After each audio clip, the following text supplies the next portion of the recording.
ahead and get started. We'll see. There may be others that will kind of trickle in, but as it's 6:33. So just to do a quick introduction, I'm so excited that this is our 5th webinar in our year-long series with See, Spot, Behave. And we have Debbie Puckett, who is, if you guys have been on these calls, you know Debbie well by now, but some of you, this is your first time.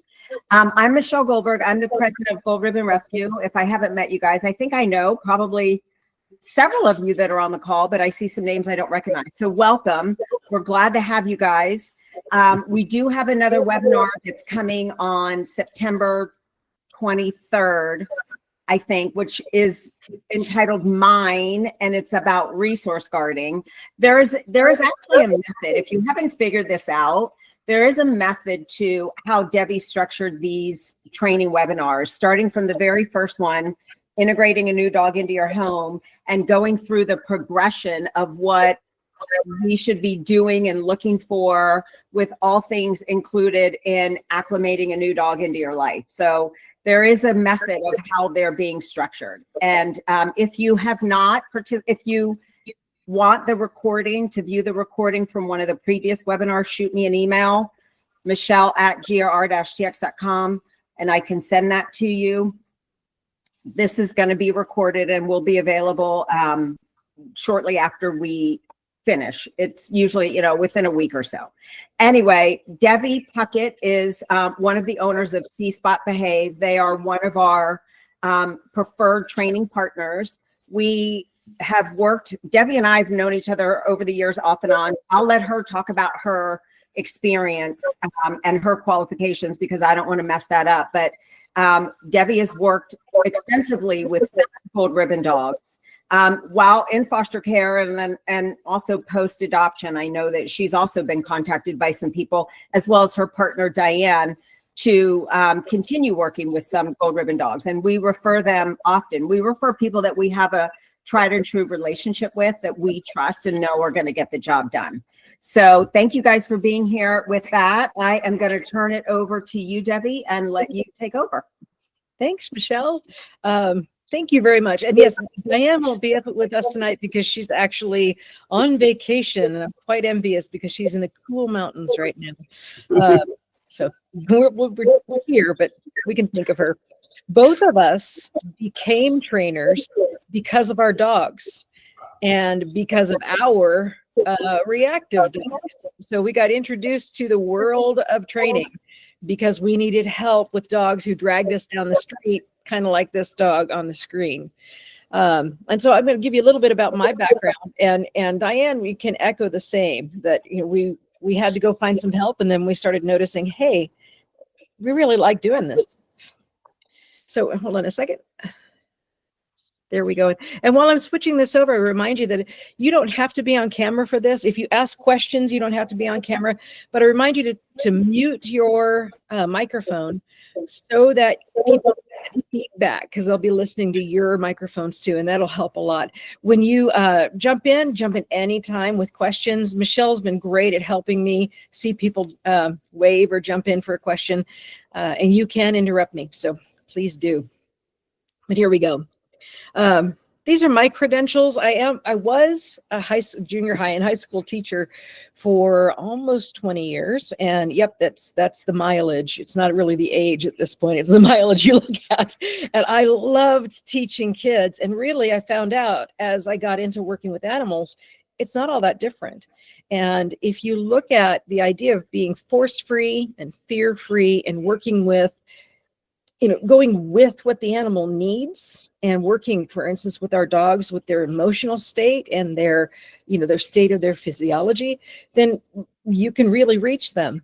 And so I was caught up and just enchanted with the ideas of the canine psychology and neuroscience, especially when the science of training dogs was turning away from the using shock collars and prong collars and any of the aversives. Even yelling at your dog or shouting no at your dog is just not really useful, but it creates a rift in your relationship. So those things captured me, especially when I had a dog that was so reactive that I was afraid to walk her. And when I started getting help from a trainer and saw that it really wasn't different than working with a teenager that was reactive, I was just captured. So there's a little bit about my background. I have a master's in education and curriculum instruction, which helped me a lot with becoming a coach and a consultant for dogs. And I'm a certified canine behavior consultant. I'm a certified trainer. I'm a certified fear-free practitioner. And I also am certified for the CGC, for AKC, for the American Kennel Club. And Diane, my business partner, is a master trainer. So the two of us together, we get a lot of reactive dogs. We get a lot of calls for them. And this is our wheelhouse. So let's have some fun. So I think the first question is, how many times have you felt like the dog is in charge of the walk? And I've encountered lots of people who, especially golden retriever fans, that they have had the golden retriever that was the perfect walker, and they think of golden retrievers as the great walkers. And sometime in their life, they encounter the one that isn't. And what we're finding now through the science, that this pulling, barking, lunging, dancing, hopping dog is actually much more frequent. We're seeing this more and more often. Reactivity is now the single most researched dog problem that's out there. And these reactive dogs, first of all, we'll discuss what reactivity is in the first place. What does that term mean? But they just weren't a problem 20 years ago, 15 years ago, even 10 years ago. We weren't really talking about the term reactivity. So you're not alone if you have a dog that is pulling you down the street, or a dog that you're afraid to take out because it might get into an altercation, or you're just embarrassed, or somebody has said, take that mean dog home, which is so unfair. People do that. It isn't your fault.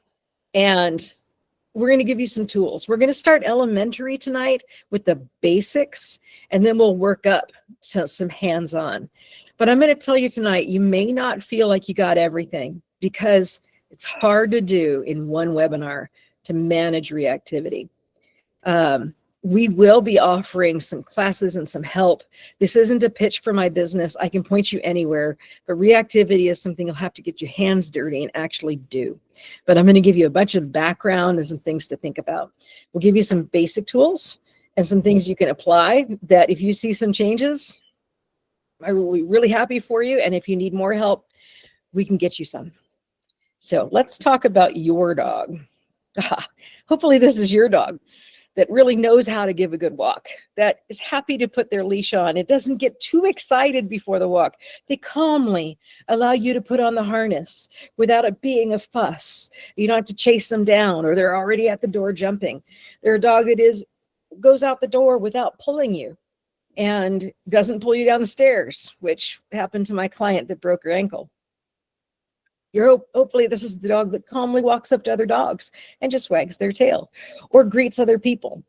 But most likely, if I were to be a betting person, I would say about 6 out of 10 dogs have some level of reactivity, and some of them look like they're aggressive, like they're straight up aggressive dogs.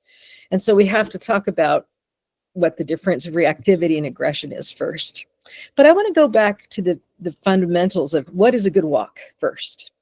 So in other webinars, we've talked about how to help a dog deal with their emotions. We've talked about body language, and I want to kind of bring those things in. So think about those things if you've been in the webinars, but if you haven't seen them, you watch them, you'll see how these things tie together. We'll bring it together. But let's start with equipment. And I really want to talk about this in some depth, because if you get 10 trainers in a room, you'll have 12 opinions about equipment. So I want to kind of clear up some of the opinions and why we have differing opinions. And so it maybe help you decide what's good for your dog. Now, the normal collar that your dog might wear is not really meant to be the collar that is attached to their leash. That normal collar that snaps or buckles really is just meant to be their ID, kind of like their wallet. Think about that's their wallet, okay? Their wallet is not meant to do anything except hold that. So you wouldn't expect your wallet to be like your seat cushion. It's just not enough. And you don't expect your dog's collar to be anything other than their ID. And when we talk about safety for the dog, ideally, when your dog is home, they're naked. I mean, don't tell the dog they're naked, but it's okay if they're naked. And why I say that is there are a lot of accidents at home where the dog is wearing a martingale collar, which I'll explain in a minute, or their harness, or their collar, and they get caught on something and they can get into trouble by flipping or pulling and they get hurt. So if your dog is microchipped and you're fairly certain that your dog is not going to get loose, then let your dog be naked. Don't put a collar on him in the house.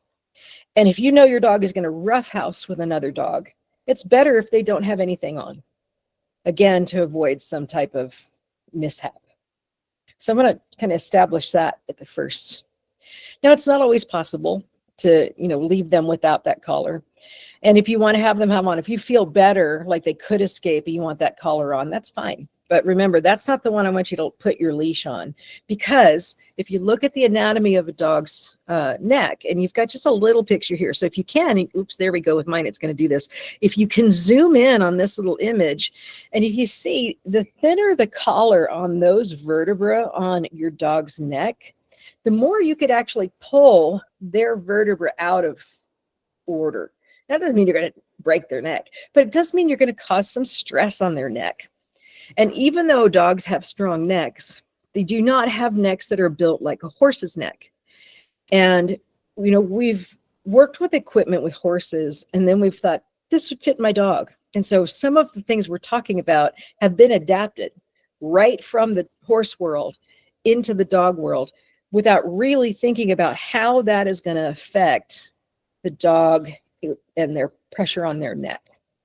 So if you're going to get a collar that you're going to attach a leash to and apply pressure if you had to, you want it to be a little bit wider than those thin little collars. So if you're going to keep their normal collar on them all the time, and you're going to use a collar to walk them with, choose a wider collar for walking them.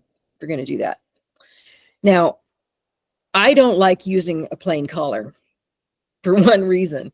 My dog can back out of it. I mean, if they get upset and they're backing out, they can slip out of that thing and then they're gone. What's really cool is there's an invention called a martingale collar. And these things were invented for whippets and for, my brain just went blank, greyhounds. The greyhounds, where their necks are thicker than their heads. Okay, they have these little slender heads with thick, heavy necks. And so if you put a collar on that dog, the collar just slips off just very easily. So a martingale is a collar with an additional loop right here. And when you pull on the leash, the loop tightens. And so as they pull because they're trying to back up, the collar tightens around them a little bit so they can't back out of it. That is the only reason that martingale is designed for that. It is not designed to help with pulling. It is not designed for discipline. It is designed to prevent your dog from escaping. So it has been misused in those ways. If you have a dog that slips out of a collar, get a martingale. I'll be happy to show you how to get it on. I'll be sending out handouts with what a martingale is and how to fit one, so you'll have that. I'll be giving them to Michelle, and she'll make them available to you. But I have seen trainers use a martingale to tighten it enough that when the dog is pulling, it actually constricts tighter around their neck as a discipline, a correction, kind of like the way the shock collar or a choke chain does. That's not the use of it. And if you're using a martingale, you have to fit it wrong for it to do that. So don't think a martingale is a bad collar. You actually have to use it wrong to do that. So, and fit it way too tightly for it to do that. I like martingales for dogs that are touch sensitive and don't like harnesses. So if you have a new dog coming in that's got a lot of trauma and won't let you reach around its body to put a harness on, a martingale is an option, and a safe option to walk them with. Now, a martingale is not a good option for the dog to wear around all the time. Because of that extra loop hanging down, they can get caught. So it is only their walking collar. It is not something they should wear around the house. So that's a caveat. So if you've got a dog that's very touch sensitive, you are going to be taking the martingale on and off, but they have ones that don't slip over the head that you can actually attach. So that's a little bit easier. So if you're thinking in that direction, you'll get a handout so you can decide which one is the best for you. Just like plain collars are really not good for a walk, head halters were designed by horsey people, just like a bridle, and they adapted them for dogs because the concept is if you can control the dog's face and their head, then you've got control of the body. But if you've ever seen your dog thrash, you don't have control of the body if you control the head. They can spin and jump and thrash, etc. And so head halters, the ones that go around the dog's muzzle and then around their neck, they really aren't great in terms of medical impact on the dog. And you'll get chiropractors and surgeons who will say, listen, I would really rather you wouldn't use the head halter, because if you pull on that, you are whipping your dog's head around and you can cause damage to their neck. And if your dog lunges at something, they can cause damage at their neck. And if they get really upset, now you're yanking their neck around a bunch. And so even though they look really cool and head halters tend to suppress behavior, once your dog gets their muzzle in that, they like, oh, I'm trapped. And they tend to calm down with it on. It isn't a positive experience for your dog either. It is a tool that suppresses them. Now, this is where Diane and I differ. She uses one type of head halter, but she knows horses and dogs. And as an expert in both, she knows how to train the dog very slowly to accept the halter in very special conditions. And she doesn't let the owner do it. She does it. So she will talk about that and use this. It's a very particular reason to do it. So as somebody who knows like the physiology of both and how to do it, she'd say, yes, I use a particular kind of head halter, but I will not use one, especially with a dog that isn't a perfect walker. So I stay away from them. If you're walking down the street with a dog that is reactive or pulling, someone will say, oh, try the head halter. It's great. Look at my dog. They're perfect. If you look at that dog's face, you'll see them like this. They are not enjoying that head halter. It really just suppresses them. So I would rather, if you really think about it, I'd rather you really look at that dog and see their body language, and see, are they really enjoying their walk? It's not great. Now, Michelle, which, she'll remind me and you, head halters are not endorsed by Gold Ribbon either, precisely for the fact that the dog can be injured by them. So I don't recommend a head halter at all. So what are our choices for walking the dog? Well, Debbie, yeah. I just want to interrupt 1 second, because you also shared with me at one time, which I think is good information, because we have seen some fosters over the years put a head halter on their dog and say, oh, it immediately stopped the pulling. But first of all, I'm skeptical of anything that's a quick fix. There's a reason why it's a quick fix. And like you said, it's probably because it's aversive and the dog is not enjoying the experience. But you shared with me at one point another reason not to use a head halter about all the nerves in the dog's muzzle. Yes, I think that's really important that a lot of people may not be aware of. Thank you for bringing that up, because not only does it mess with the neck, you're absolutely right. The way those across the dog's muzzle is a major nerve bundle for their face and their nose. And I mean, if you look at a dog's brain, the 30% of the dog's brain is dedicated to sense of smell. And you're putting something right across the nerve bundles that deadens them, that cuts them off. And so their experience is they're getting numbed right there, and they're not able to sniff. And often they kind of go through a panic because it goes numb. I mean, they are freaked out by it. So you can end up giving them some long-term damage in those nerve bundles by having that across their face. And often people tighten those down pretty tight because that's where it comes apart. If the dog gets out, they tighten it down and, tighten it up under their chin so they can keep their dog in that. And it actually really numbs their nose. It's very sad. So I talked to a chiropractor one time, a dog chiropractor, and I think this was his life's work to make sure people didn't use dog head halters, because I just asked one question and like 45 minutes later, multiple pictures from books he showed me of all of these different surgeries where they saw damage to the nerve nodes in the dog's face. I was more than convinced. The dogs are just not designed the same way a horse's nose is designed. With a horse, that structure is all air channel, and the nerves are up under the eyes, and so they're not being damaged by that bridle. It's down lower, so it's just not the same. Apples and oranges. Thanks for reminding me that, Michelle. I had forgotten I'd told you about that. All right, let's move to harnesses. So harnesses, I love people who go, well, harnesses are not good. They're just, because harnesses teach the dog to pull. And they're right, actually. Harnesses don't teach them to pull, but if you want to pull a load with a dog, you're going to stick a harness on that dog and attach it to the back, and you can have them pull your sled or whatever you want to, because that's what harnesses do. However, they're safer for their body. Okay. What they do, if you can attach them in the front, is they kind of release the stress on the puller, and you have a better physics dynamics of being able to manage the leash, and you're not hurting the dog's body, because you're dealing with a large group of muscles. But it is a myth that a harness will create a puller. It's also a myth that any harness will fix a puller.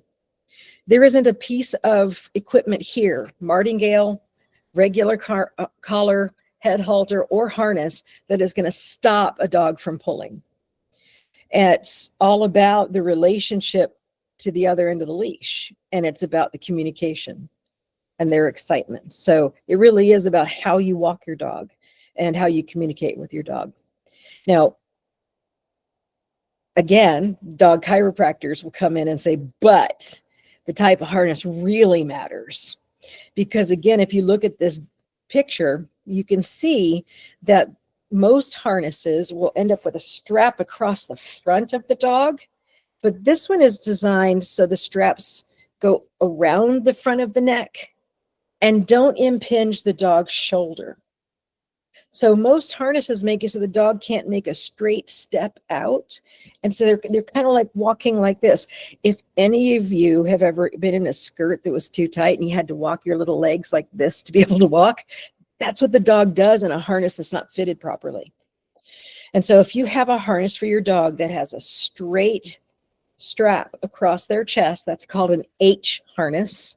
And those are bad for their chest, bad for their shoulders, and can actually cause some neck and back pain. Okay. So what you want to do is look for a Y-shaped harness. And again, in the handout, I have some brands that you can look at that help, and how to fit those best. Again, I don't want this to be female centric, but fitting a harness, you want your harness to fit kind of like a bra. You want to be able to slip two fingers on under it, but still have pressure. So your harness needs to be well fitted to work. If it is loose, you lose all of the purpose of what a harness does. So I've seen lots of people put the harness on the dog, and then it's so loose it like spins around the dog, and you're not going to get any help from that harness. So good fitting is very important. I recommend using the front clip harness exclusively, unless your dog has IVDD, which is a spinal column issue, unless your dog has a gait problem and that causes it an issue. Unless they have a trachea problem, that causes an issue. So if it's a medical issue, then you can clip it on the back. And the last thing I want to talk about on this slide is the trachea problem. Slip leads, prong collars, regular collars, and wrong fitted harnesses can cause the dog's trachea to crush. And they'll have difficulty breathing, where it makes it very hard. The cartilage that's here crushes in, and forever after that, you'll find that when they're walking, they cough when they put pressure there, or if you put pressure there. And it can be medically very serious. So all of that equipment that we find aversive, that causes pain or fits poorly, it causes damage. And so stick to a martingale if you are worried about your dog getting out of a harness or getting out of the collar, or running away from you, and really try the Y-shaped harness for every other dog. They really do work if they're well fitted. The harnesses that look cool, that have lots of like fabric that are cut out and have neat places to put stuff on, those are terrible. If they slide on your dog's body at all, it's really more of an accessory than it is a working harness. This one in this picture has straps and nothing else on it. That's the best possible harness. So for those of us who love to accessorize our dogs and have them look really cool, get this harness. And then when the weather is cool, put something cool on it, like a vest or something on your dog, but keep this very simple. I'm going to see if I can zoom in on it for you. And I can here. I'm going to get real close. There we go. Again, show you what I was talking about for all these things. So the strap that I'm worried about is one that comes across the front instead of around the neck, and it goes from shoulder to shoulder. That's the one that will impinge their shoulder movement. This strap here is perfect. It's around their rib cage, and it's around their rib cage of the ribs that are sturdy. If you see one that sells a strap that's lower on their body and goes around the floating ribs, that actually hurts them. And I've seen some that actually go right around their belly and tighten when they pull too hard. And sold by a company that sells really great other products. So it's terrible. The ones that have these kind of like neat. Oh, go ahead. So how do you feel about the Freedom harness? Freedom harness is lovely. It's a Y harness. Yay. It is? Okay. Yep. Yeah. It's I a thought it Y was, harness. but I couldn't remember if it Yep. that falls under Freedom there or not. harness and the Balance 9 harness, Blue Balance, really good. Okay. So yes, take those. Yeah. For sure. I have those for all three of mine, but still have problems. Those you have to. Oh, and here's with the ones with the straps. You probably have to refit almost every time you put them on. I have a secret. Get it really well fitted. Mark it with a Sharpie. Take it to the shoe repair shop and have them stitch it. You don't have to keep refitting it. It really helps. Yeah. They stretch and they're awful. Oh, these are great this way too because they actually wash better than the ones with all the fabric. But the ones you see that look like really cool running vests and stuff. They're not good. Your dog will be able to pull you in those. Okay, thanks. You bet. That's great. Anyone else on harnesses, collars, martingales? Here we go. Let's go to leashes. What do you think? Okay. I'm calling this the good, the bad, and the tangly. Because leashes can be all in between.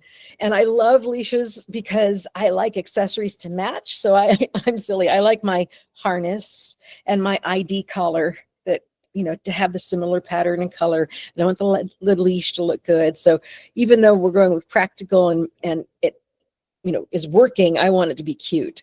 So there are lots of companies out there that make things that work and are healthy for your dog, but still are cute. So I'll point some of those out in the handout we're going to get. My recommend for leashes, I just a 6 to 8 foot leash I prefer the 8 for your dog. And the reason why is that it's awkward for your dog to go to the bathroom right next to you. They would really prefer to have just a little distance. I know you'd prefer to have a little distance, but they would really prefer a little distance too. If you have a 4-foot leash, that's really considered like a city leash, like you're taking your dog for a walk where they're not going to go potty, you're just trying to go for traffic. So 6 to 8 foot is better. Sometimes you can't find 8, 7, or 10, whatever you feel you can manage on your dog. Now, if you have a really, really reactive dog, believe it or not, sometimes a longer leash is better, but you have to have some skills. So you don't want to get pulled. We'll talk about that. Material is really important. I see all these fancy leashes with really nice, big foam handles or doubled handles or squishy handles.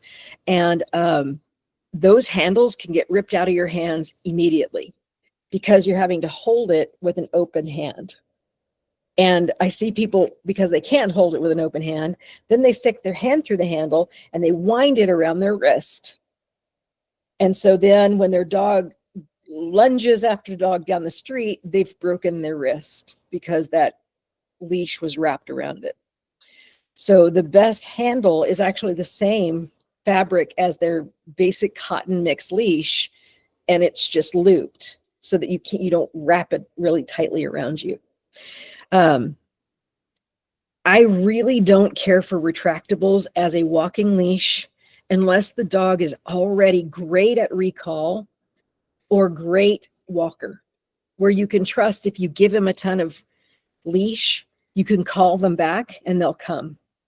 Because what your dog learns on a retractable leash is if I pull, I get more leash. So now they can learn to pull because of the leash. So they go to the end of the leash and you give them more. Ooh, cool. I got to the end. I put some pressure on it. I got more leash. And very soon you've got a dog that's being rewarded for putting tension on that leash.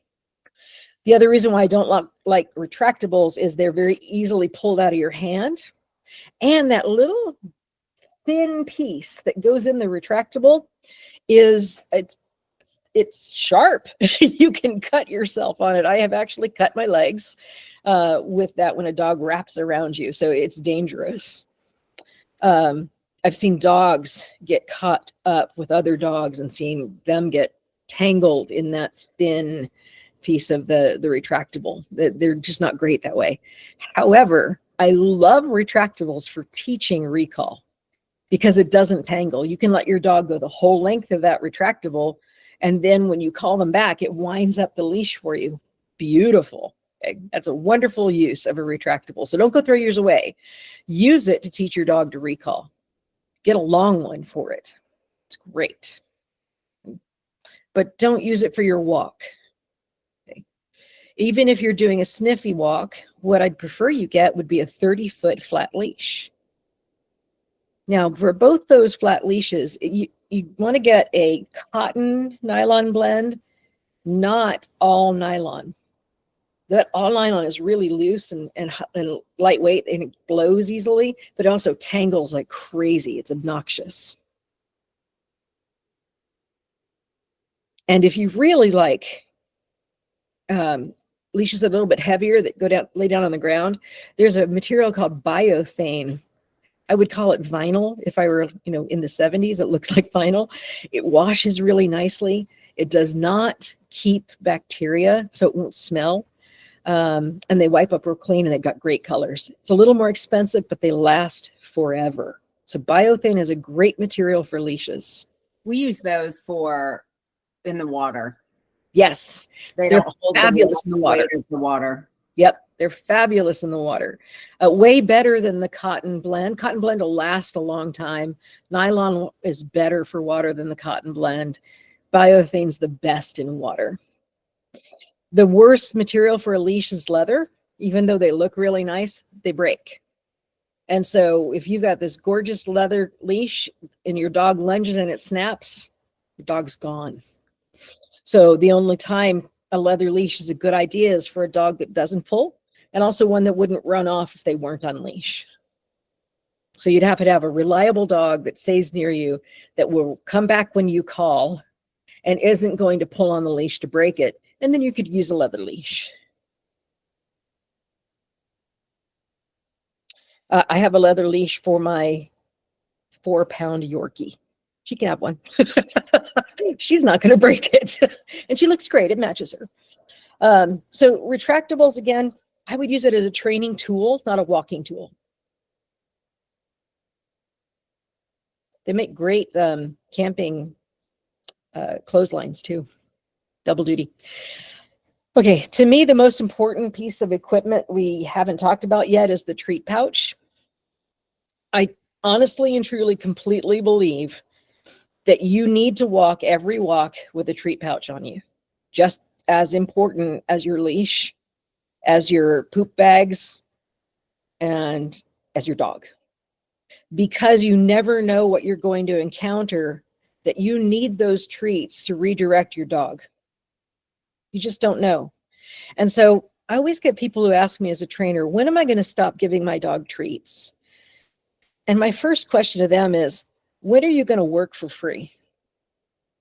When you're going to stop needing a salary to do your work? We all want to be rewarded. You don't have to give your dog treats for everything. You're not paid for everything. But when you need to reward your dog for something, or you need to distract them, if you don't have that with you, it's going to be really hard to deal with some bad environment. So let's say you do encounter a dog that makes your dog reactive. If you happen to have their favorite treat with you, you could do a go find it in the grass, and you could redirect them. You've escaped a big deal. So every walk, treat pouch, poop bags, leash. And so what I do is when I hang up my leash, the treat bag goes with that. And I'm just absolutely serious about that. You can get crazy about them. They have so many cool features. And I'm going to show you mine here for a second. And this is not, I don't care about the brand. These are features that I care about. Okay. Top Paw, I think, is like PetSmart's generic brand. But this one's nifty. Oh, I'm going to have to turn off my background. There we go. No, that's good. So it has a zipper in the front for like your keys. Okay. No big deal. It's great. It has a magnet open and close, so you can get in and out, but it won't spill your treats if you drop it. It has 2 clips for the belt. One almost always falls off. So you have a single clip. You need to be running your belt through it or something. So 2 stays on your body. Then it also has a neat little pocket that put your poop bag roll in, and then you pull through this way. And so you can just pull those bags out when you need them. Those features are the features that are necessary. And then finally, it needs to be able to be clean. So you can turn it inside out and wash it. I can't believe when they first designed treat bags, they didn't make them washable. They were gross. So those are the things I care about. There's so many fancy ones. There are ones that are just silicone, nice and clean. It doesn't really matter. But what does matter is that you take it with you. I do have a friend that's really fancy, and she has all those little, she's like 5 silicone treat bags, and she keeps them in the fridge preloaded with like cheese and chicken and stuff. So she just grabs it out of the fridge. I wouldn't remember them. So mine are kibble treats right by the door that I take with me. So it's up to you. Debbie, I'll just share a little trick that I do, because I put a Ziploc bag inside my treat bag and then put the treats in. So it keeps my treat bag clean, and I can change it out really easily and keeps the treats fresh. Yeah, that's a great one. If you don't have to like grab them real quick, and the bag can get in the way of grabbing treats sometimes. Yeah, so I keep it open, and it works great inside our treat bag. So when we're walking. If you are someone who needs emergency treats, I would say don't use the plastic bag inside, because that second sometimes can be a problem. But if your dog is not super reactive, beautiful to have the bag there, so you don't have to clean it. But I have seen people sometimes like fumbling with the inside bag. It's like, oh my God, even if it's already rolled back or whatever. So yeah, it just depends. Hey, I actually use my pocket. I actually keep treats in just my pocket, which when I come home, my dogs are always like, ooh, what are you wearing? But we have a question before we move off of the equipment. K.A. Foster, I don't know who that is, Okay. says, doesn't the martingale have the same effect on the trachea as a choke or prong collar? It can. And that's why if it is poorly used, it can be damaging. And so the martingale is not meant to be used for pressure. It's only meant for escape in danger, right? So if you are walking your dog and you're putting all that pressure on the martingale, then yeah, it's not great. So to me, a martingale is a last resort for safety. And if you fit it properly, it's being held up over the trachea and not sitting right on it. So again, just like all the others, fit is essential. So you're right. Martingale is not my first thing to recommend. For me, it's always the harness. But if I've got a dog that is truly touch sensitive, that it's going to bite if I'm trying to put a harness on, I'll stick a martingale on the dog until I can work with the dog to get a harness on. Great question. I love that. Any questions? Fire them at me. Okay. All right, boots and snoots. Has anybody gone out and felt the concrete today? No? Started out really cool today. It was a really nice day in the morning, so I could take my dogs for a walk. I went out about 3 o'clock and felt the concrete. And I went out and got a zapper and checked the concrete.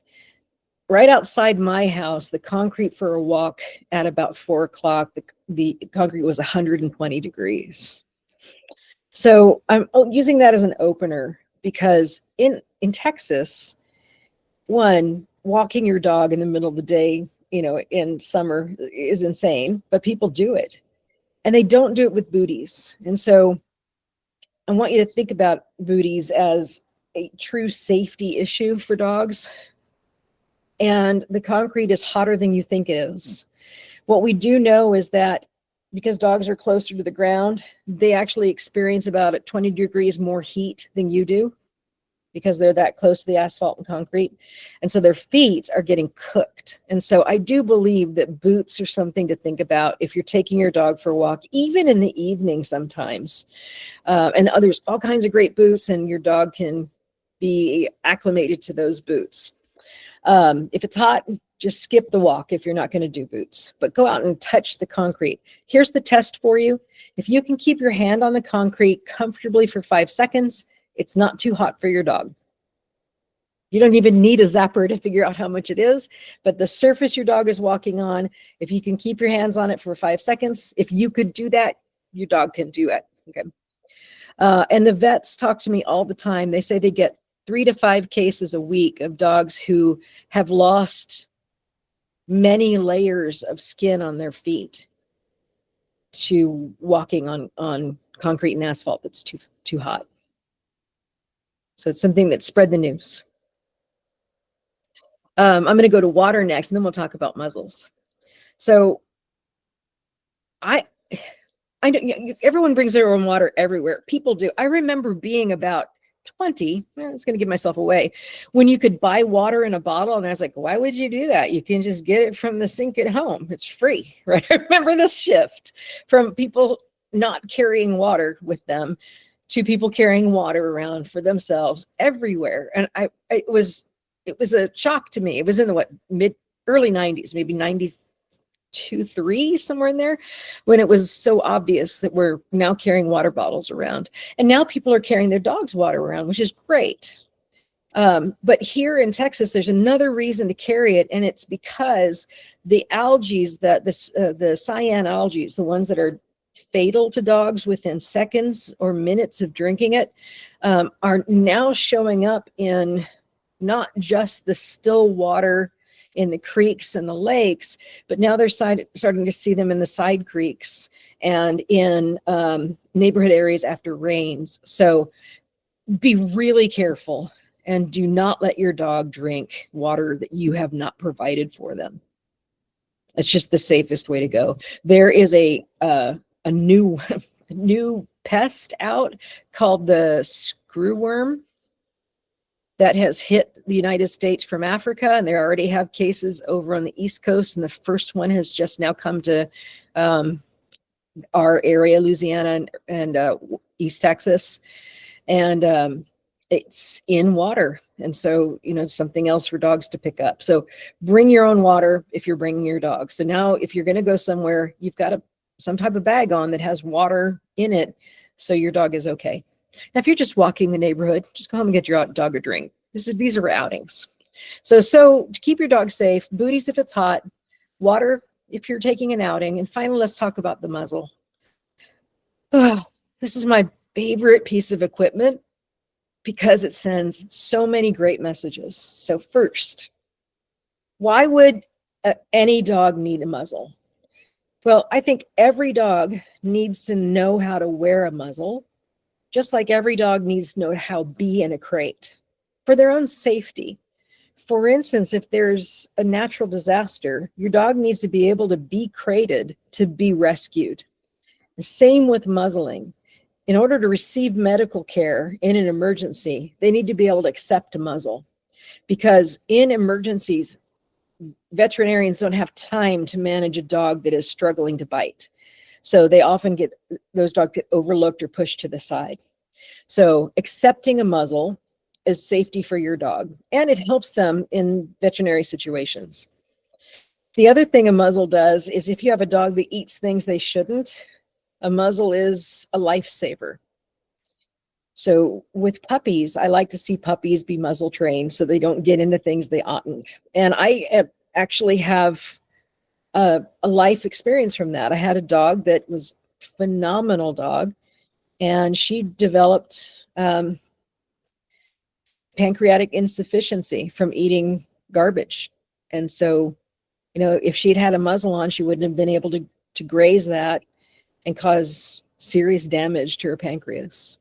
So it would have been better if I'd had a muzzle on her. A muzzle communicates to people, think before you touch my dog, which really we want people to do anyway. Like, don't just come up and touch my dog, ask first.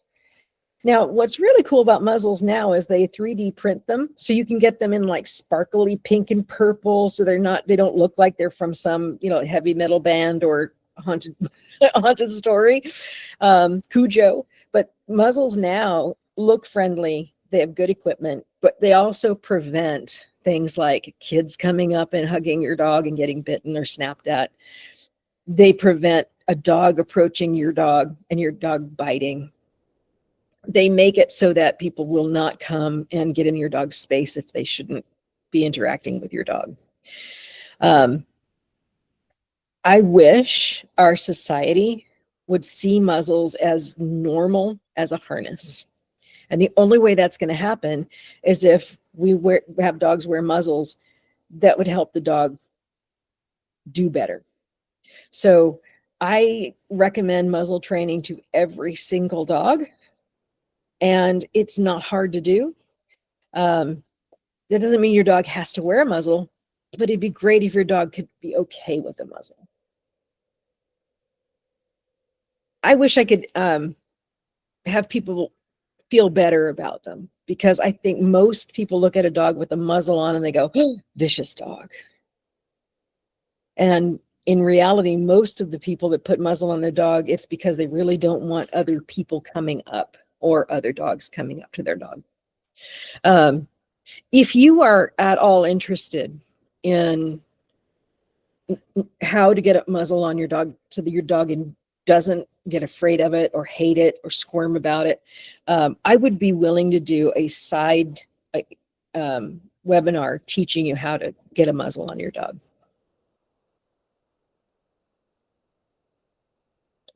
Wouldn't take very long to show you how.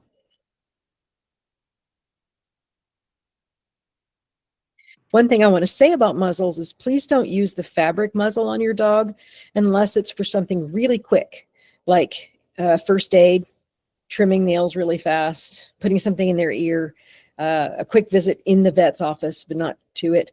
The fabric ones prevent them from panting, and your dog can suffer from heat stroke in them. Fabric muzzles do not prevent bites. Your dog can still get those teeth going. Okay. Whew, that's a lot of equipment. let's take a breath and go for some walkies.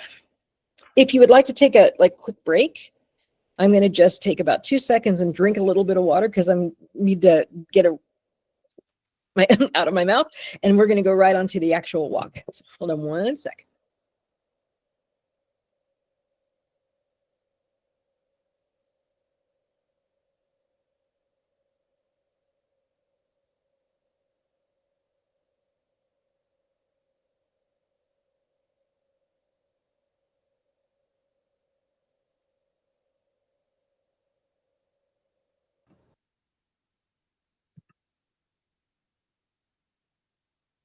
There we go.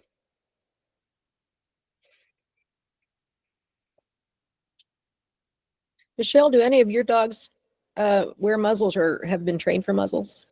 No? Yes, actually. Good. Yeah. Well, I have two that I had to muzzle train pretty early on, specifically for the vet. Mhm. And it was much better for them to have their own muzzle that they are comfortable wearing at home instead of using a vet muzzle that had all these weird smells and stuff. So, Yeah. And for different things for grooming or whatever. Now I will say I don't use muzzles on a walk because we haven't needed to, but we have to use muzzles. My other muzzle trained dog passed away, but Breck that we have is muzzle trained. His muzzle hangs right in the garage and we use it all the time. Great. He's That's very great. comfortable with it. Yeah, and I would like to pull apart muzzle and walk. You know, they don't have to be for a walk. You know, they're great equipment though. It's good for you. Okay, I'm going to jump into walkies or walk into walkies, I guess. This dog is so cute. How could you not walk this dog, right? Let's talk about walking. All righty. Hey, did you freeze on me? You're not allowed to freeze on me. There we go. Okay, so I want to give you an idea of what a walk is, and I really want you to think about this from your dog's perspective. If you think of it, your dog is expecting the walk to be like a date where you pick them up and you go outside together and you enjoy the walk. You look at each other and you notice things together. Like, you know, look at that bush. It's so cool. And oh, do you see the neighbor's dogs out? And, you know, isn't the sun pretty? I mean, this is a date for your dog. They spend the whole day waiting for it. They anticipate it. And they are taking the walk with their person or pack. And that walk is the highlight of their day. Even if they get 3, the walk they're on is the highlight of their day. And it is, for them, walking is what dogs do. Dogs were meant to roam. All dogs, whether they are feral, if they are canids that aren't, you know, this species, or they're city dogs that are, you know, not owned, they are roamers. That's what they do in their day. They roam and then they nap, and then they roam and then they nap. And so they bond by roaming. If you don't walk your dog, they often don't feel like they're connected to you. And they get easily connected to friends and neighbors by walking with them. So not only do they bond with you that way, if you want to get a stranger in your house, as far as like, you know, pass the dog, taking your dog for a walk with the new person will help your dog accept them because it's a date. Okay. So for your dog, when you come home, they're like, did you bring me flowers? You know, they're ready to go for that walk. And I see so many people walking their dogs like this guy, where it's like, okay, I'm on the chore, the dogs need to poop, and he's doing his phone call or whatever, and he's disconnected from his dogs. Your dog knows if you're paying attention to them. And if you have a dog that tends to be nervous outside, whether or not they're reactive, and your attention isn't there with them, they feel vulnerable. So when they're looking around and checking out the environment, if they check up with you and look up and you're not checking out the environment, they feel like, uh-oh, anything could happen. And my security is not on duty. And so I know it's hard to walk your dog and feel like you're there but it's also good for you. They've done some research on heart rate variability and on your own stress and how well and deeply you breathe. And for people who walk their dog for the dog and talk to the dog and pay attention to what the dog is doing, even to the point of like encouraging the dog, hey, come sniff this. This is really cool.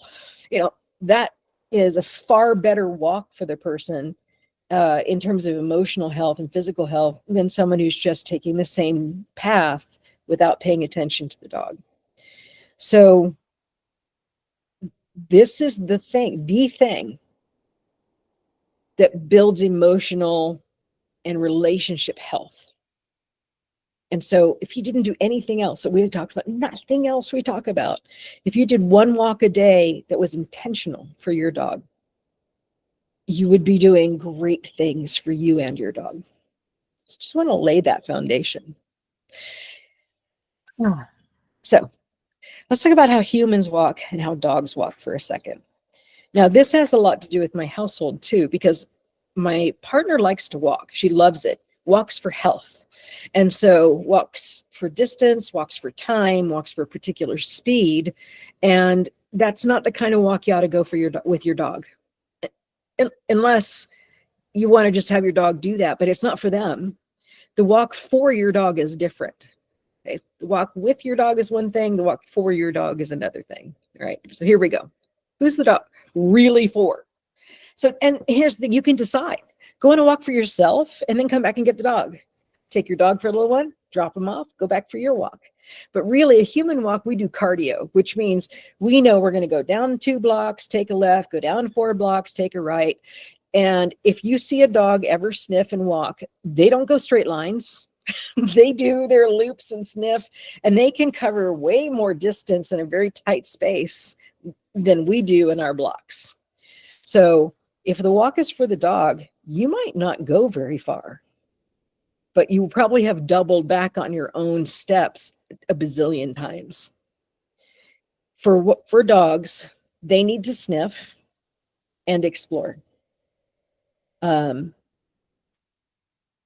Dogs have 300 million receptors for smell. Humans have 6 million. So their entire physiology and their brain is geared for smelling. And to give you an idea of that, it's like if someone presented you with a bowl of soup, you would go, vegetable soup. And the dog would go, ooh, a collection of tomatoes and celery. And they would be able to identify everything in the soup by its own smell. That's the difference. Okay. So not only do they need that to keep their brain sharp, but your brain is the most expensive organ in your body. It burns the most glucose. And so it's a workout and it reduces stress. So here you are. Oh my gosh, I have to take the dog for a walk. I don't have very much time. You don't need much time. Go out, just go into your front yard or by your side yard and just let your dog sniff. It's not about distance and time. It's about sniffing. There was a really great experiment where they tracked people who let their dog sniff for the same amount of time that they had people run their dog. And they found out that the dogs burnt more glucose if they just let them sniff. They actually expended more energy than running. It's crazy. And here's the thing about humans. We let our dogs sniff, but we're like 3 seconds or 5 seconds of tolerance. And then we're like, come on, let's go. You've already smelled it. Let's go. And dogs need about 10 or 15 seconds to process what they're sniffing. So we'll stop, we've got to let a dog sniff. So we stop by the thing they're sniffing and we're going 1,000, 2, 1,000. All right, let's go. And your dog has barely even sniffed it. So here's an excruciating homework for you. It's going to be hard, okay? When your dog stops for something to sniff, I want you to start counting and see if you can make it to 10 seconds comfortably and how that feels, how long that feels while your dog is sniffing. And see if your dog, quits. They might want to still sniff that spot. Okay. So the first order of business is to think about, is this walk for me or my dog? Is it a date? Or do I just need them to go potty? And if you know, that's great. Okay. Now, here's the secret to not having a bad walk and to having a smooth, non-reactive walk. It actually starts before you leave the house. It starts with not going, who wants to go for a walk? Hey, you want to go for a walk? Is it time for a walk? You want to get your leash? Go get your leash. It's time. Go get your leash. That's guaranteed the way to start a reactive walk.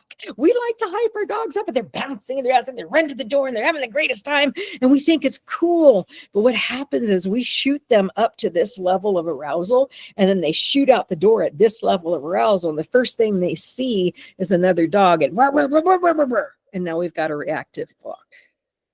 So you need to start the walk with calm. Okay. You don't even start with who wants to go for a walk. You just go get the equipment calmly. If they get excited, you set it back down. You desensitize them to the leash. Now here, they're hard to do. My Jack Russell, if I move the leash in another room of the house, just move it, he will creep upstairs and peek around the corner. And I haven't made it didn't make noise. I just move it from one surface to another. And he knows exactly what that sounds like. But at least he doesn't go crazy anymore. So desensitize them to going apes when you touch the equipment. If you hang that stuff right by the front door, get used to moving it, picking it up, setting it down, putting it, on the coffee table, moving it around so that they aren't making the equipment equivalent of a party. Make it calm. And then here's the crazy part. Once you get the equipment on them, and you may or may not have a routine about they have to sit before you go out the door.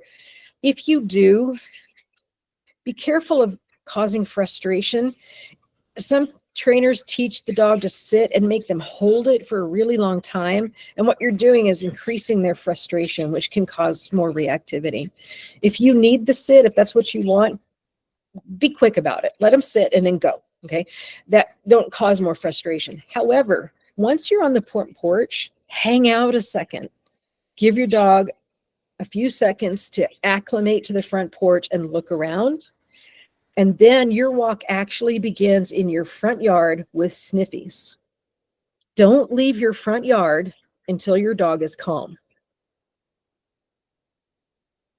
Once they can sniff around, they're like, all right, I'm cool.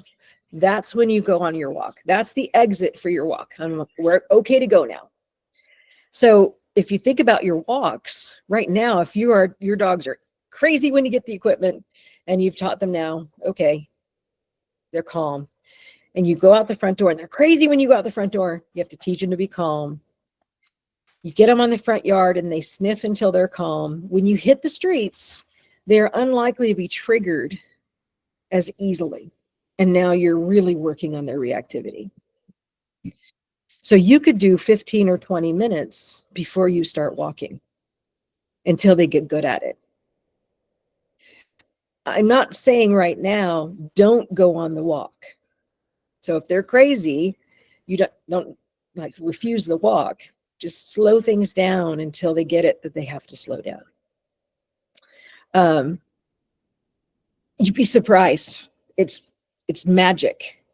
And there are so many reactivity programs where they address it out in the street. They leash up the dog and you leave your house and you go out into the street and you start working on the dog's reaction to the people and the dog and the cars and the bikes out there. And they haven't addressed the level of energy and emotion in the house and the yard yet. So it's like being already angry before you even get out there.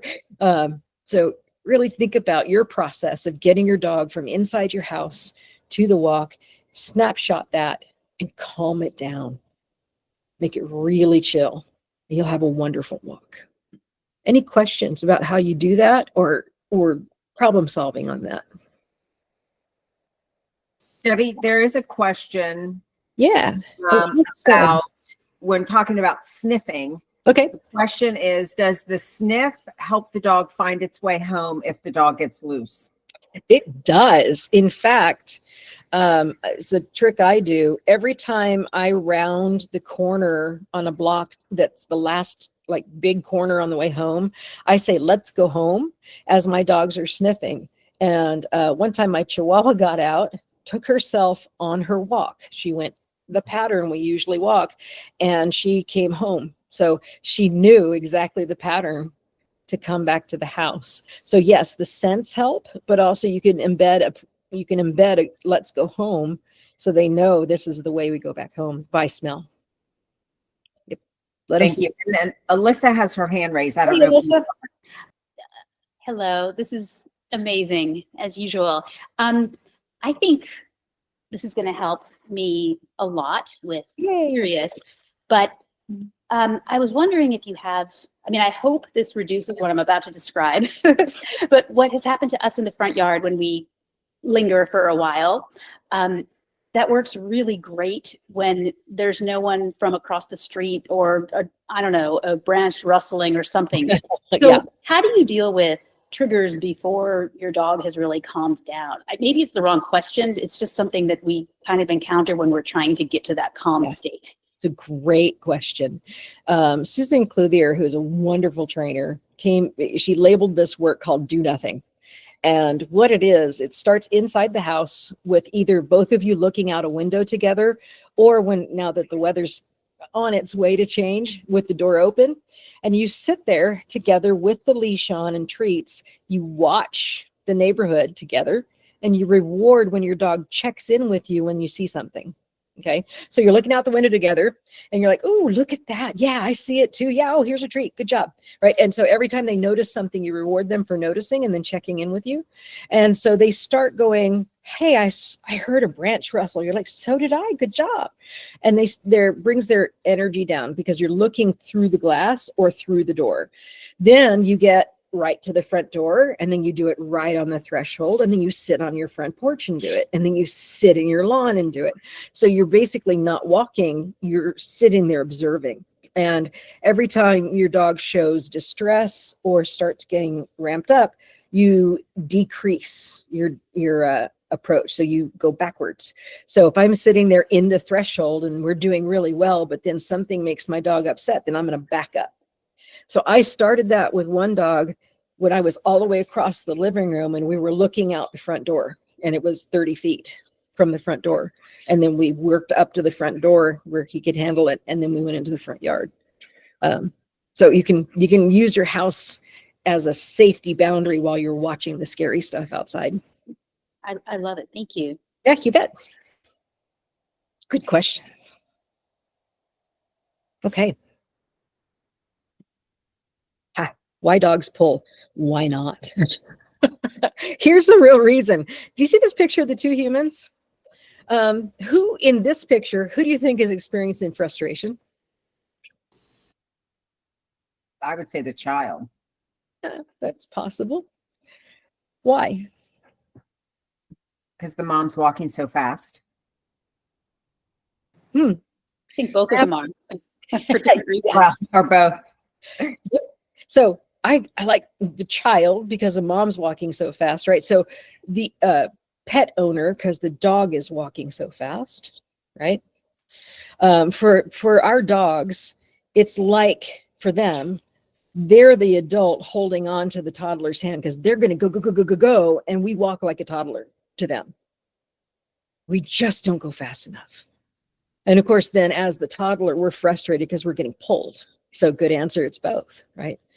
But for them, it's like trying to walk fast with a toddler. And for us, it's like being pulled with someone who's not paying attention to the pace we need. So that's the experience of it, right? But the why is interesting. If you have a dog that is scared or anxious, they're going to pull hard because they're trying to get away. It's really interesting. They might be pulling towards what they're afraid of because we don't know why, but dogs go towards the scary thing. So we do know that. There's also this idea of running the gauntlet. I don't know if you know that thing, like running through the woods to get to the other side. And that's what they're trying to do, is run through the scary stuff to get to the other side. They're the same kind of dogs that might bolt if they weren't attached to you, if they heard something scary. So I really challenge you to think about your puller and go, is my dog anxious? Are they actually enjoying this walk? Are they vigilant? They're looking around, or are they just looking at the ground and they just really just want to get out of here? Because I find most times when I go and visit somebody and say, my dog just pulls me like crazy, if I address the anxiety, the dog stops pulling. So we have to figure out, why is the dog anxious? And then we work from there. So that's the first thing to think about. The frustration part of it is not just that we're going too slow and we're going too much in a straight line and they don't get to sniff and the pace is not what we want. There's also the frustration of not being able to get to the thing they're interested in. Things like, I want to go over there and smell where that other dog peed because I got to get all that information, and we won't let them. That's one thing. But it's also like, I just saw a cat or I just saw a squirrel. That looks really fun. Or another dog or whatever. So they're amping up, their energy goes up, and so they just pull. And what I'll talk about in a second, something called trigger stacking. And every time they see something that either excites them or upsets them, it just gears them up even more. So the answer to why dogs pull is the environment, and because you're pulling. If you're pulling, there's more tension on the leash, and the more tension that's on the leash, they're going to also pull.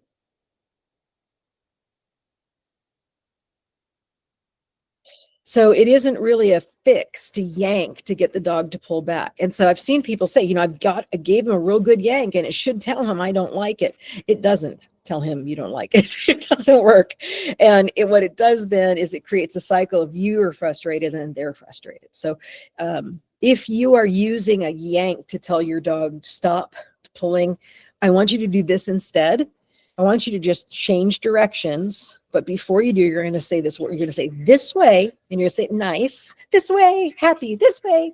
And then turn and use pressure on the leash, not a yank, just pressure. So at start, you say this way, then start moving your feet and pull or turn the leash. It's important that you say it first before you put pressure on the leash, because over time they will see that word or that cue this way, and they'll start turning before you put pressure. The change in direction will also change what they're fixated on, if they're anxious or they're overexcited. So if you're going, one direction and you change and go another, and they become fixated again, just change direction again. Now, I've seen people teach that as change it quickly because you're going to startle them and they're going to have to pay attention. No, just change direction because it changes their fixation. So you just say this way and turn them. This way, turn. This way, turn. This way, and then turn them. And you might be in front of your house going a whole bunch of different directions and your neighbors think you've lost it, but your dog will eventually just hang out next to you going, what way are we going now? And that's exactly what we want. Yeah. Jump in. Are they getting rewarded when you have them change directions? What do you think is the reward? Well, they're with you, but I'm Yes. thinking more of food motivated dog. You could, you could, if you wanted to kind of teach a heel in a way. You could reward them right at the seam of your pants on that side, so that as you this way and they come right to you right there, you give them a treat, they might, well, I'm going to hang out right here. This is where treats happen, right? So you could do that to teach them to stay right there and teach it as like, this is a great place to hang out with me. So you could do that. Okay. Another reward is that the pulling stops, and so it's not as hard and it's more pleasant. So that's kind of an intrinsic reward as it happens too. So yeah, you could definitely reward them, Paulette. Thanks. Yeah, Roberta. Or Robert. Yeah, sorry. No, Got it wrong. Robert's sitting behind me. I'm Hi, Sharon. Robert. Hi, Sharon. Sorry, Sharon. When you asked the question about who was frustrated in the picture, the first thing I thought of was the little girl doesn't want to go in the direction the mom's taking her. Yeah. So if you, and I think you answered this at the end, if you relate that to the dog doesn't want to go that direction, you just turn and go a different direction until they accept it, I guess, right? Good, yeah. And the other thing is, like, if I'm trying to go right and my dog wants to go left, one of the things I can do is turn in a circle. Instead of pulling the way I want to go, I can go the way they want to go and then turn in a circle and they'll go with me. It's a little bit, let's go your way and then let's go my way, Yeah. instead of going directly my way, which is it's oppositional and they're going to fight, right? So we go a little bit their way and then we end up going my way too. It's just a compromise. Yeah. Thank you. It's easier. So not as much, it's not as hard, to pull Yeah. a dog. So it's a lot easier to go their way. And I usually evaluate whether it's important what they go my way. Sometimes it's like, you know what? Does it matter if we go their way? Sometimes we're going to go their way. Michelle. One of the things that we will see as we're approving applicants for adoption or fostering, we ask about training methods. And so I see it kind of often that people will say like a leash pop. Yeah.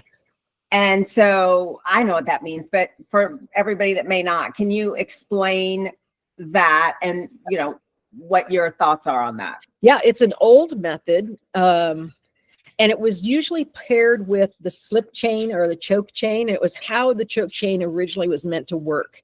So choke chains were called choke chains. They were supposed to apply pressure so that your dog would do what you wanted them to do. Then people renamed them slip chains to make them sound better because, you don't want to say choke chain.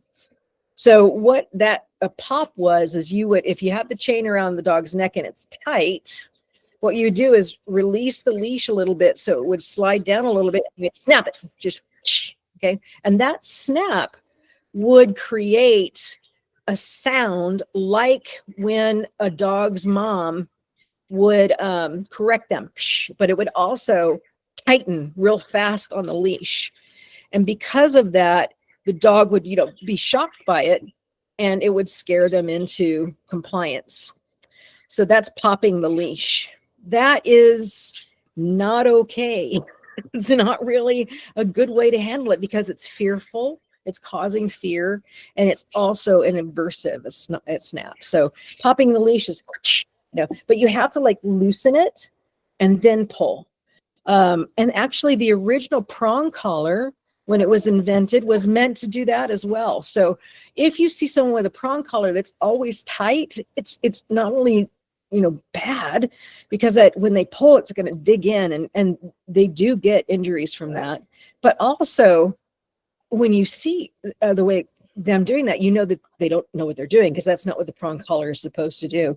It's supposed to be loose, kind of like a martingale. And then what you do is you loosen it and you snap so that it bites the dog because that's a correction. Okay. So it's meant to be loose and then go like a bite. Right. So even people who are like, I'm using this because it works aren't using it. It's so silly. They're terrible. And so I don't know why I went that way, but yeah, and that's why I don't like either of those tools because their intent is to cause harm and it ruins your relationship with your dog.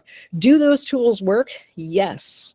And if you use enough punishment, they work fast. They'll work way faster than the positive reinforcement does sometimes because your dog's going, what the heck?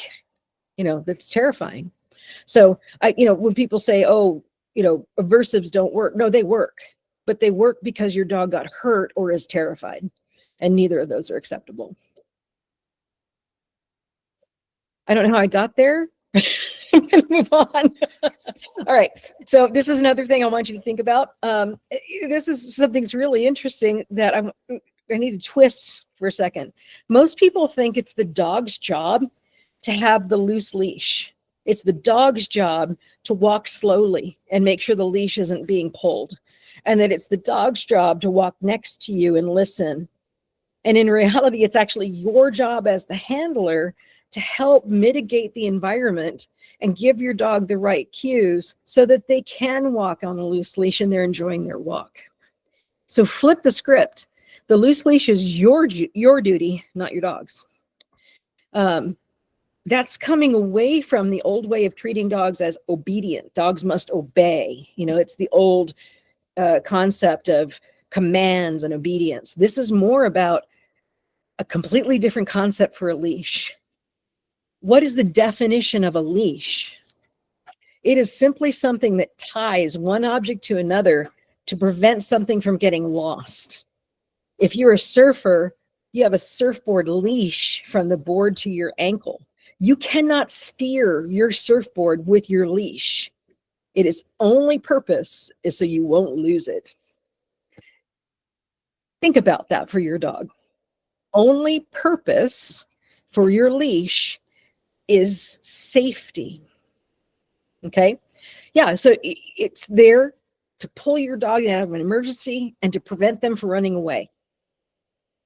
If you actually took your walks and thought about, what if I had the dog, in a waist leash where I never touched it, and my dog and I communicated without the leash? I made the safety. The dog can't run away. They're safely connected to me. And I'm going to communicate to them without using any leash pressure at all. And the leash was not used to help them walk faster or come this way or whatever. It was all voice. Interesting. Because that's actually the point, is that a well-trained dog doesn't need a leash. A well-trained dog, the leash is for safety for the public and the dog. And so I want that to be a goal, that what if you could walk your dog in your home without a leash, and then you could translate that to outside? What would it take to do that? Now, it seems lofty, but it actually is accomplishable. Alyssa, go for it. Thank you. So I'm hoping that when I apply these different techniques you're explaining, this will no longer be an issue. But I'm going to ask just in case I do it wrong, or I kind of learn I need to do it more because this happens again.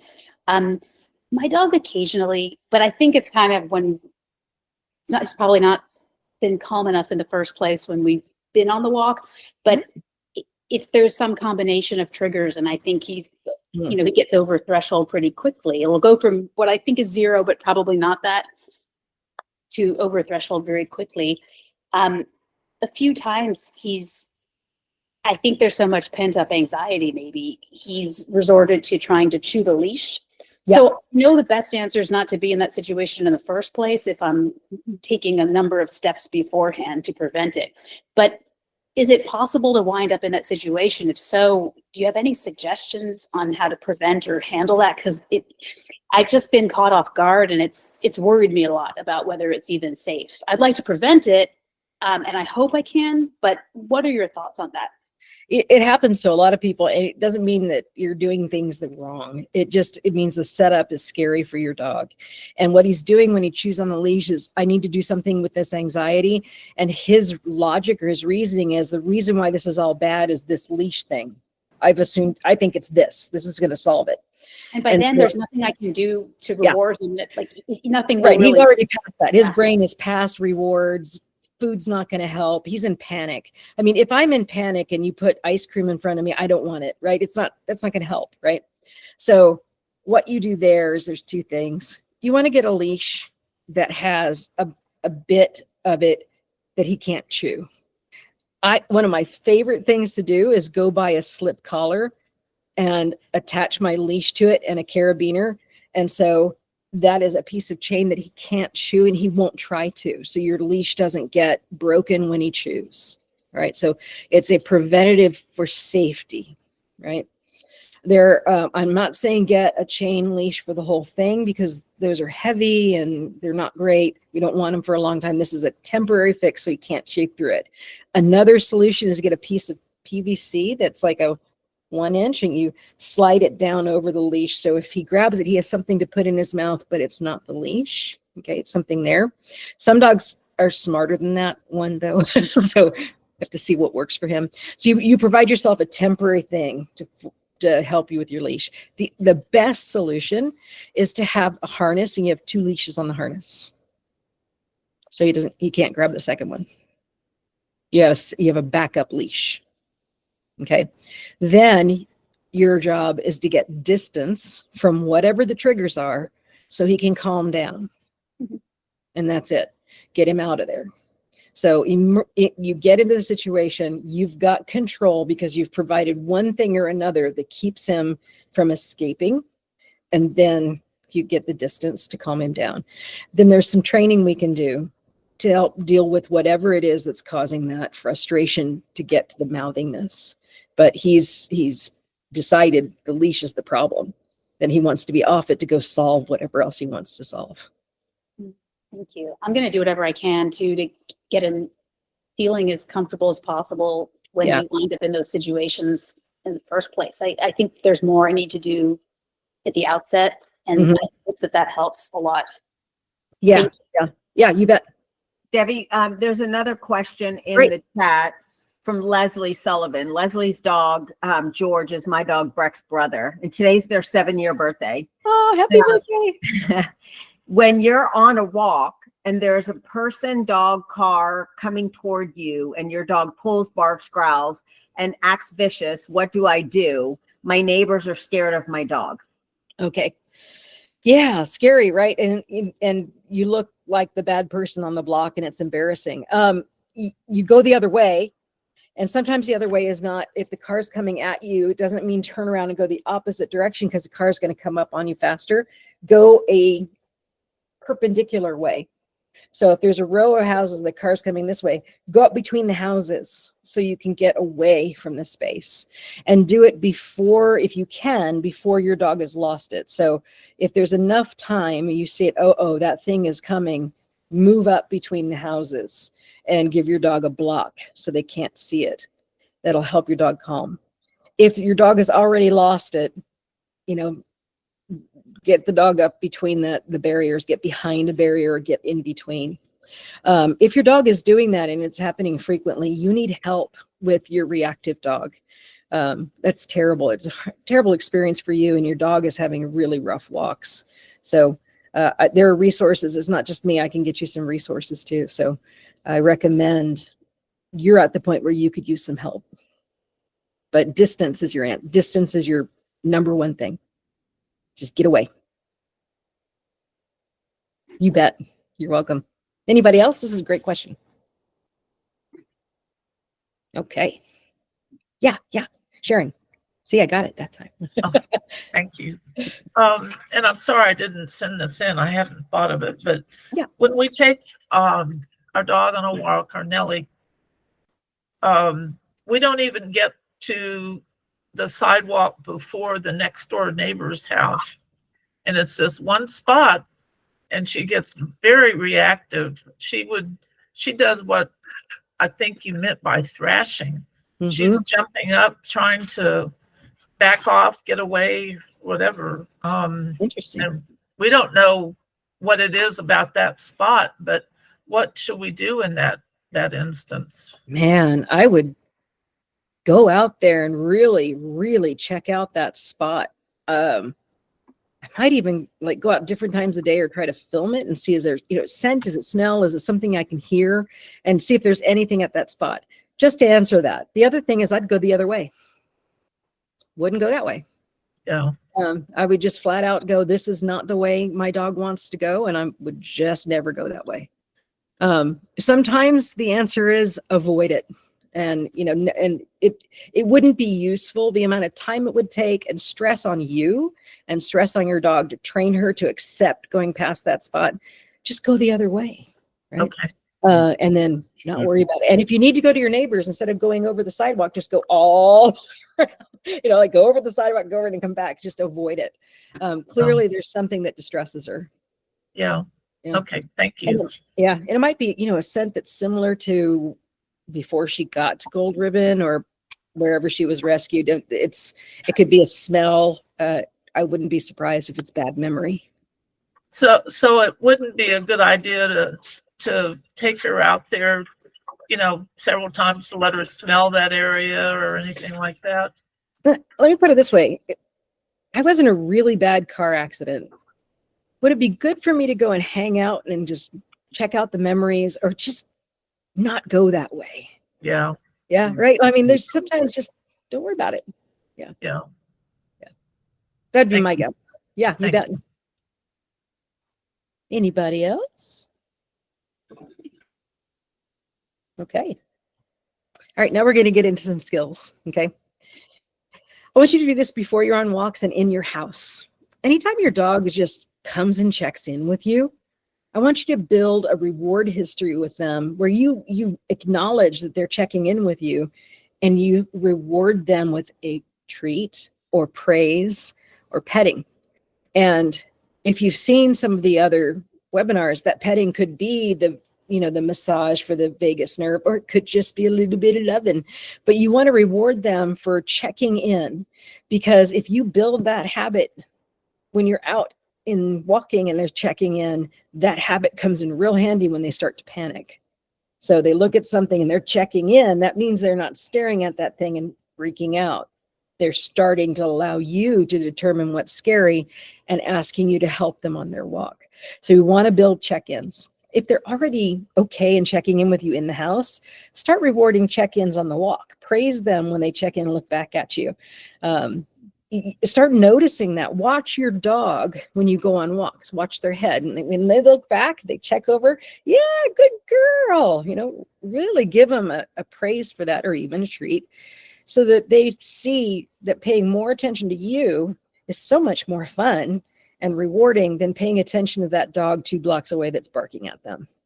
You're bringing them down, their stress goes down, and they're also looking to you for solutions rather than trying to solve things by reacting. The cues on walks are really simple. Let's go is from stopping to moving. So if you want to start moving, you say, let's go. And that means, hey, we're moving. This way is a change in direction. It's any change in direction means we're moving. There are people who are fancy and get their dogs to turn right and left when they say right and left. I don't know my right and left, so I like this way. Can't be wrong. It's really easy. So this way, and I say it again, say it before you do the turn. And if you need to actually guide with your leash, do it. Say it before you move, and then guide with the leash. And then by me, I use, because I don't really care for the term heel, only because for so long it was that, it was such a command, heel. And we were my family was military, and it was one of those cues that feels really mean to me. So I use by me. And by me just means hang out right here for a second. And so Paulette, when you were saying, hey, can I reward? Yeah, if you reward your dog to hang out right by your seam of your pants on that side and say by me when you're doing it, they'll learn that's a sweet spot to walk. And you say by me and they stay in. And I don't have the like, you have to walk right next to me all the time. That isn't something I care about for my dog. But if I'm trying to negotiate like a narrow space, I say by me so they can come in, right? And then the release for that is go sniff or free. Free means you can move about, and I say free because I like flying and you're free to move about the cabin. So I say free, so my dog is free to move about the cabin. But I also say go sniff to release them so they can just go do that. So those are all the cues for our walk. And so it's very simple. I only need by me or the idea of a heel for that coming in safely. I saw some chats come up, but it went real fast. So help me out, Michelle. Oh, Hey, sorry. Michelle, before you do, can I ask Debbie some Julie. questions? Yeah, jump Hey in, there. Julie. Hey there. Hey, Debbie. I was trying to come on and Bob had turned our light off and you couldn't see me. Oh, I couldn't see you. I'm sorry. No, it wasn't your fault. We were sitting in black light. Hey, I just wanted to tell you, this has been so fabulous. I think Thank you. speak for all of us that we have loved these training sessions with Thank you. you. We are so grateful. For me particularly, this one was the most helpful. Thank you. We have 4 beautiful golden retrievers, but all 4 of them have very different personalities than the others. And we have 2 kinds of walks. One, thank you for telling us all that the best thing we can do with our dogs is an intentional walk every day. Yeah. You know, isn't that so much more relaxing for us? I mean, I'm going to lose my feeling of, do I have time for this? And just really enjoy my dog. Yeah. Enjoy The your dog. dogs. Yeah. So Best in- thank you for planting that in our mind. We have 2 different kinds of walks. One is Bob has overcome the challenge of the asphalt and the concrete for us by we're blessed to live on a lot of land. And in our what we call our back 40 outside of our fenced in area, he's actually created a walking path. And we can Nice. follow this walking path, which he mows down for me so I could see snakes if there were snakes. Does But he need a personal dog trainer? Because it's he does mow it down for us, so I'll actually walk back there with him. okay. But I have 2 dogs and he has 2. Okay. He's got our 2 Goldens that are older, 7.5 and 9, and walk pretty much like angels, at least out there. I have the 7-month-old puppy and the 5-year-old, and our walk, I was describing this to Michelle, our walk is this. I'm Yeah. working in all directions because there are deer running with us. There are deer sounds. There are butterflies flying. The puppy has to stop and be excited about everything, even doing somersaults. So you can picture Oh, our yes. how do I handle that and let them enjoy their walk, right? 2 Yep. very different dogs. Walk the puppy alone. Okay. Bob's So the, gonna have the puppy That's needs. not the answer everybody wants to hear, but I that's, know, right? You that's the hate best that. answer. Yeah. So I'm just glad he's temporarily, sitting next to me and he can hear you say that. right? Temporarily, until the puppy learns that the walk isn't just the puppy ignoring their people and their pack. Because right now the puppy is like, you stepped into Disneyland and they have no rules and they have no idea they're with anybody. So until the puppy learns that it is a intentional walk with their people, you really need to walk with the puppy alone to get that bond and to teach the puppy how to walk. Then you take the best, most patient of your older dogs, the patient one, and you walk your puppy with your patient dog. Okay. You add that dog into the walk with the puppy. Okay. Not your dog that's as excited as your puppy. Ooh, because they'll just go crazy together. Okay. Once that puppy is okay, they're not going to be great, but okay. And they can do a decent walk with that dog that's patient. Then you can go back to a group walk. Okay. But the puppy's got to learn how to walk. They don't know how to walk right now. They're just having a grand old time. And they would she's still just for everyone's else comic pleasure. She's still, chewing on the leash and wrestling me for the leash. They're the kid at the restaurant that someone's going, David, David, David, David, David, sit down. They don't go on walks right now, right? So do them by themselves. And then that puppy, when the puppy has discovered you on the end of the leash and you're interesting, then they get to join the family. Okay. That's super helpful. Um, Yeah, he's like, yeah, we'll try to do that with the other 3 going crazy. Right. But anyway, the other extreme of the walk is if we are out front on the street.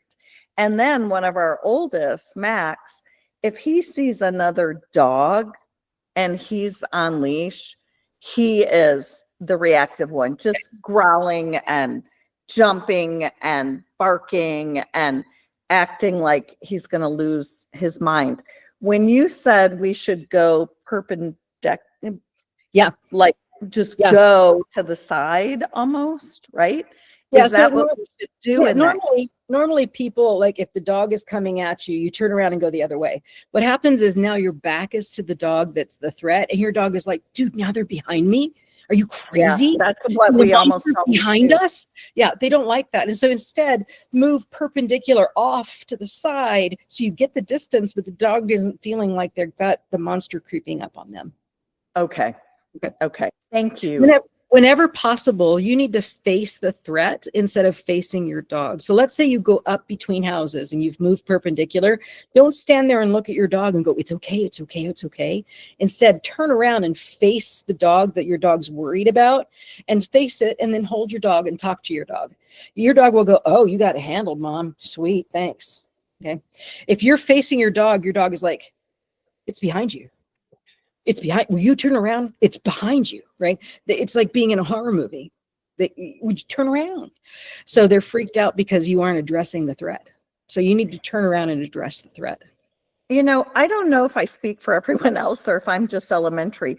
When you say these things to us, it's kind of like Michelle saying these things to us. It makes so much sense, but yet I wouldn't think of that myself. So thanks for taking the time to explain how they're feeling. There's I'm going to read a couple of the questions in the chat, Debbie. So this is from Allie Herbert. First, this is so insightful. Our dog GRR Bryce used to be leash reactive, and man, do I wish I had this seminar sooner. Some of what you shared is 100% of what has helped him.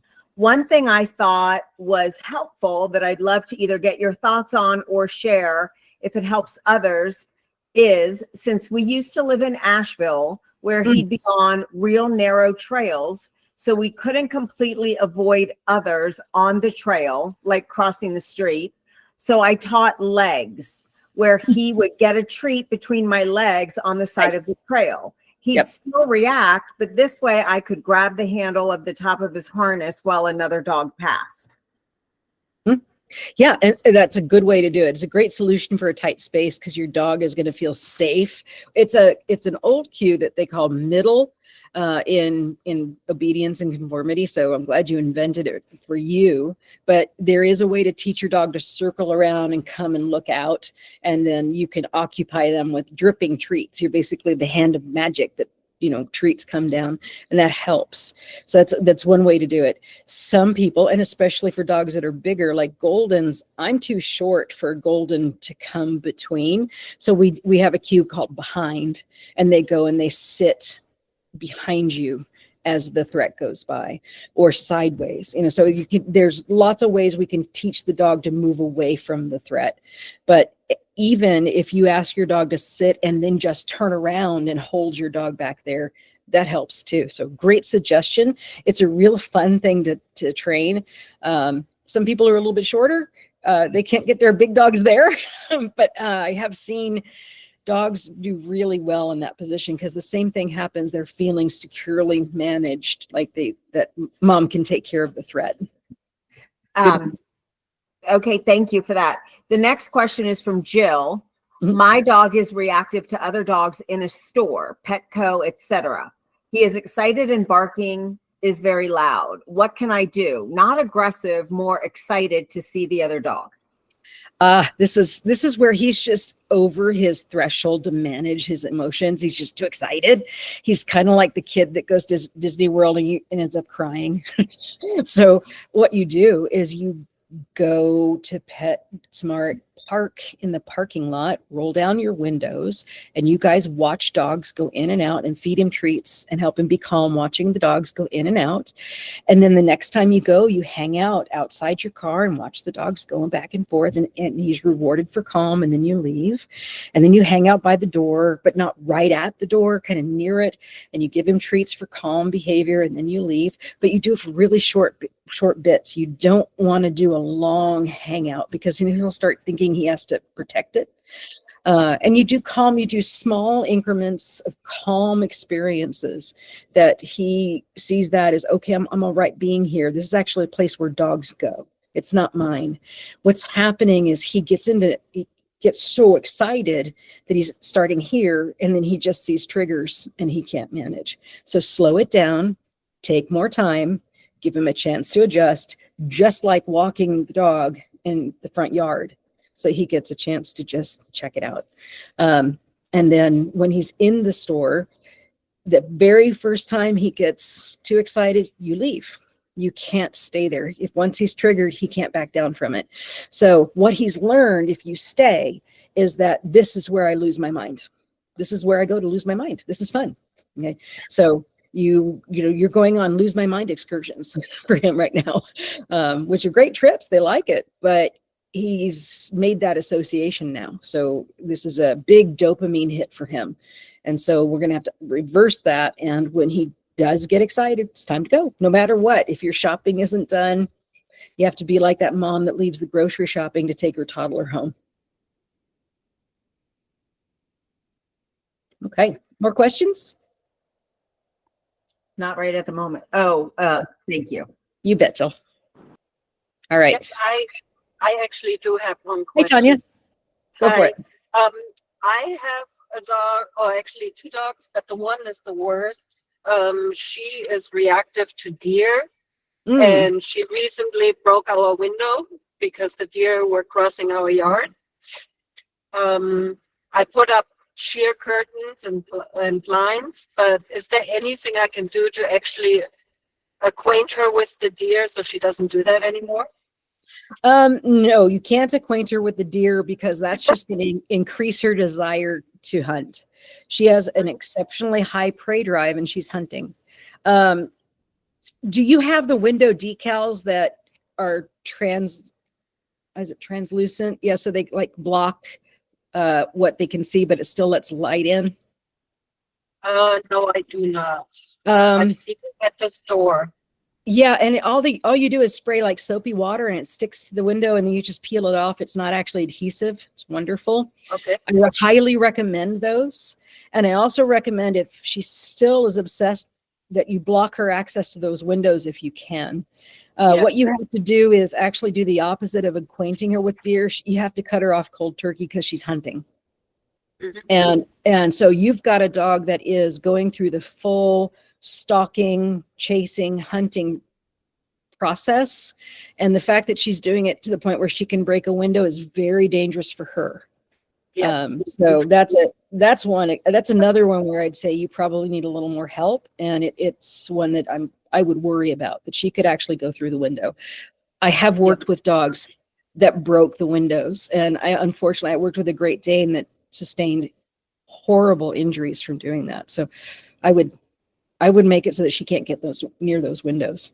And I would definitely put up some deer repellent or like the deer whistles, or that, the ones that you can plug in that make noise, to discourage deer from your front lawn. Yeah. We try to keep them on the side of the house. So I've been putting corn on the side of the house to get them to stay out of the front so she can't see them. Yeah. Yeah, I think which town are you in this area? I'm actually in Burney, outside Burney. We bought 5 acres and thought we're doing something great to move the dogs out in the country. Yep. Kind of backfired. Check with your wildlife folks out there, because they have information about how to make deer leave your property and stay away. Okay. It's not guaranteed, but it'll help, right? You want to discourage deer from that yard. Okay. Okay. Good luck. Catch us, email and stuff if you're stuck. That's concerning. Yeah. Okay, sounds good. Thank you so much. Good luck. All right. I know folks are leaving because it's 8:22. And Michelle, I'm going to say this. We haven't even gotten to some of this other stuff about reactive. I can do more on reactive and I can fold it back into one of our other topics easily. So for the audience, and when we talk about it, I can go back to this topic again. So I'll go over what we've got.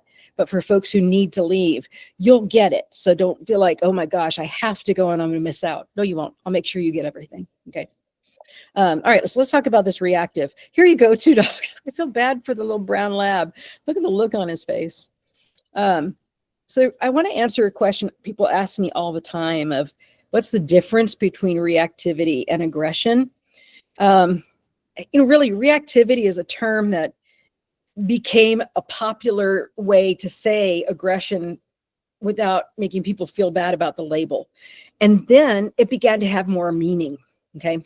So originally, any dog that was barking, lunging, snarling, we said that dog's aggressive. And we even said vicious. We used to say every dog that barked, lunged, did all these things was vicious.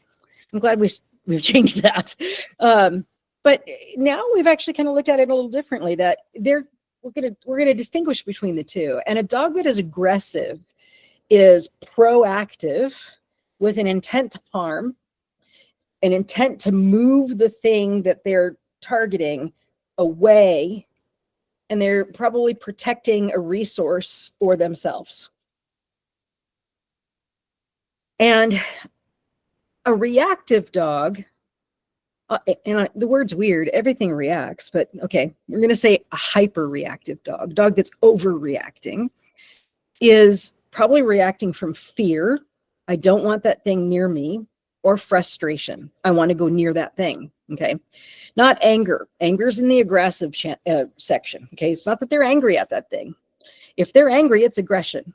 So if you think your dog is angry at other dogs, they're experiencing some form of aggression.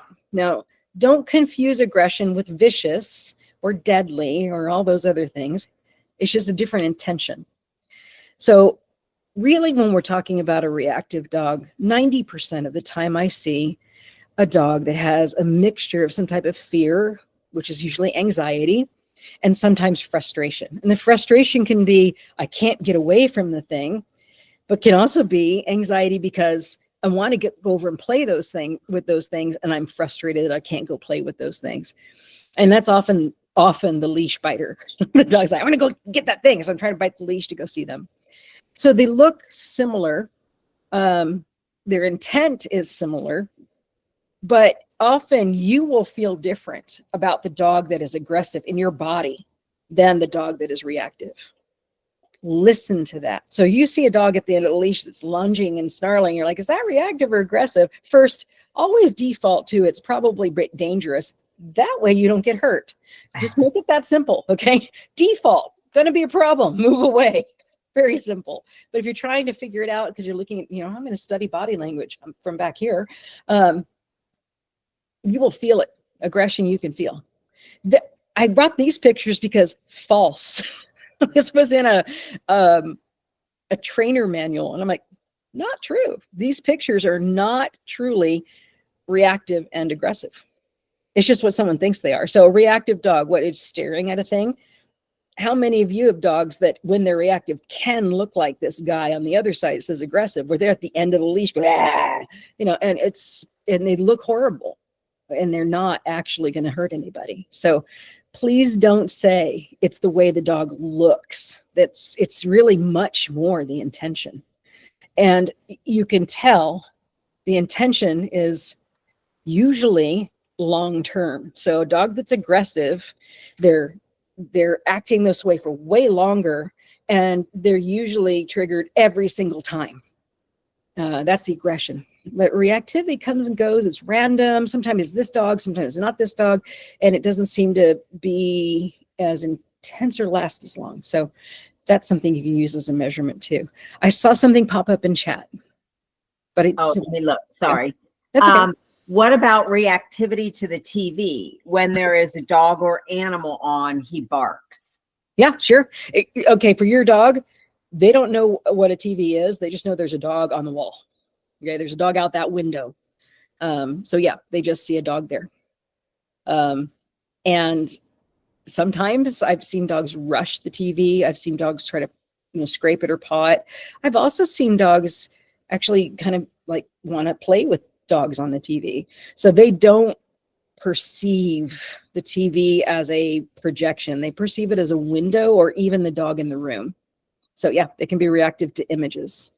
I think I hear this often, and I see it with foster dogs, where sometimes people think that's cute And so then they let them do it. And then the more they practice the behavior, then the more ingrained it becomes. But also we see the same thing a lot, that people fence fighting.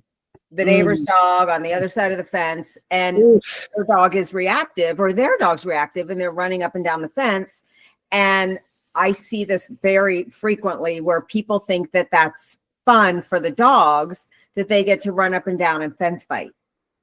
Yeah, and some people use that as exercise. I'm going to go exercise my dog.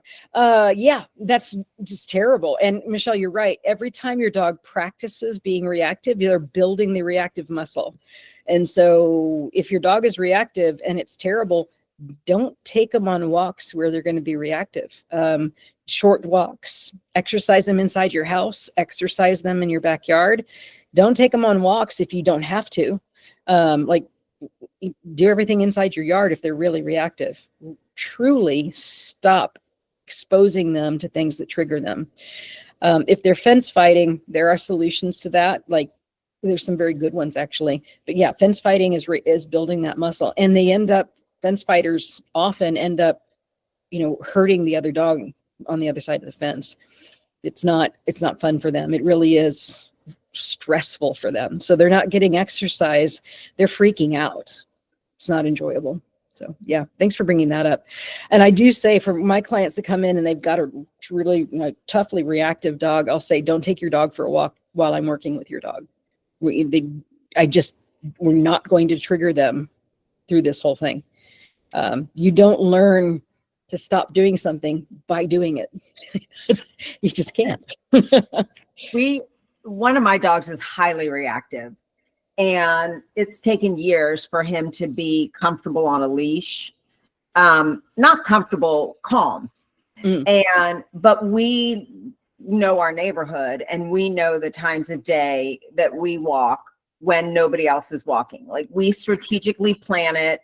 We will go down the streets that have the most cars parked on the street. So we have all those visual barriers that we can use if we need to use. And we go in different neighborhoods. Sometimes I come home and tell my husband, I feel like we're in a live video game, because we're constantly maneuvering. But that's what we choose to do to make sure that we're not putting him in a situation where there's all the triggers.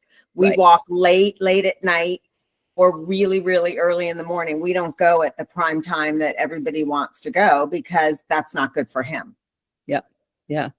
Jill, thanks for asking that. So if it's frequent that he's barking at the TV when there are dogs, I would probably have him in his room with a chew, a bone, something to do, and not having him with you watching TV if it's going to be something he's triggered. So he doesn't get TV time.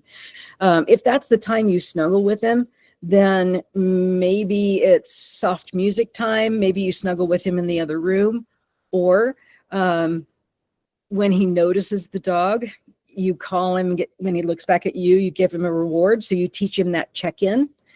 But if it really is a lot of really intense barking, then you want him not watching TV. And so set him up in a really soft, nice place. Give him something to chew to keep him occupied, but don't let him watch TV. Great question. Okay. I have another question. Sure, Tanya.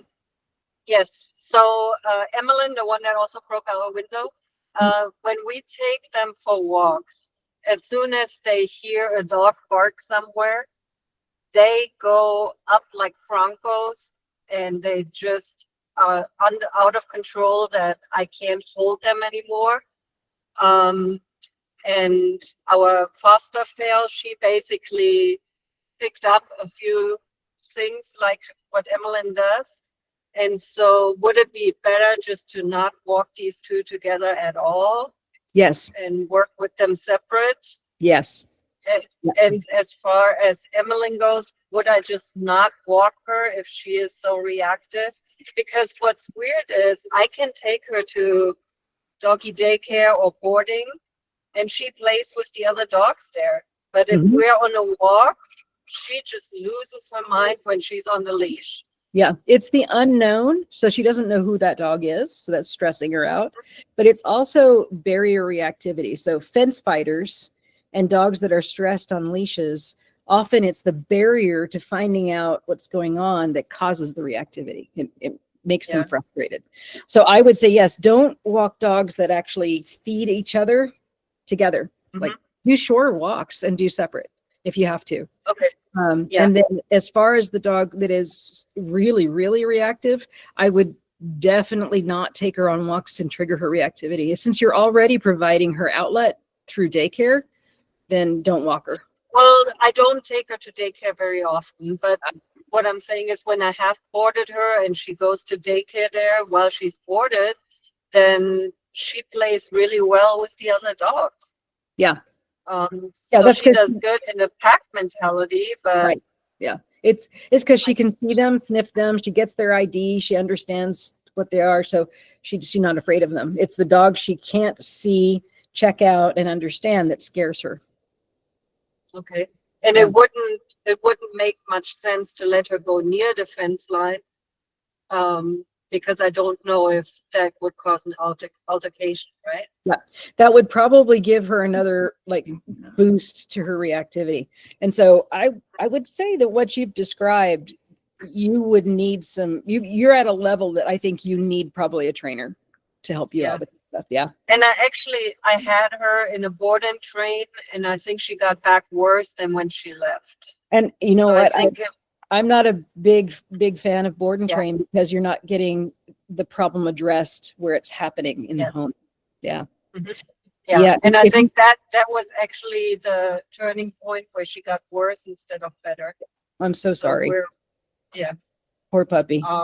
If you want to email me, I can help you find somebody out there who can do a better job. Yeah. I actually have a friend who's a trainer.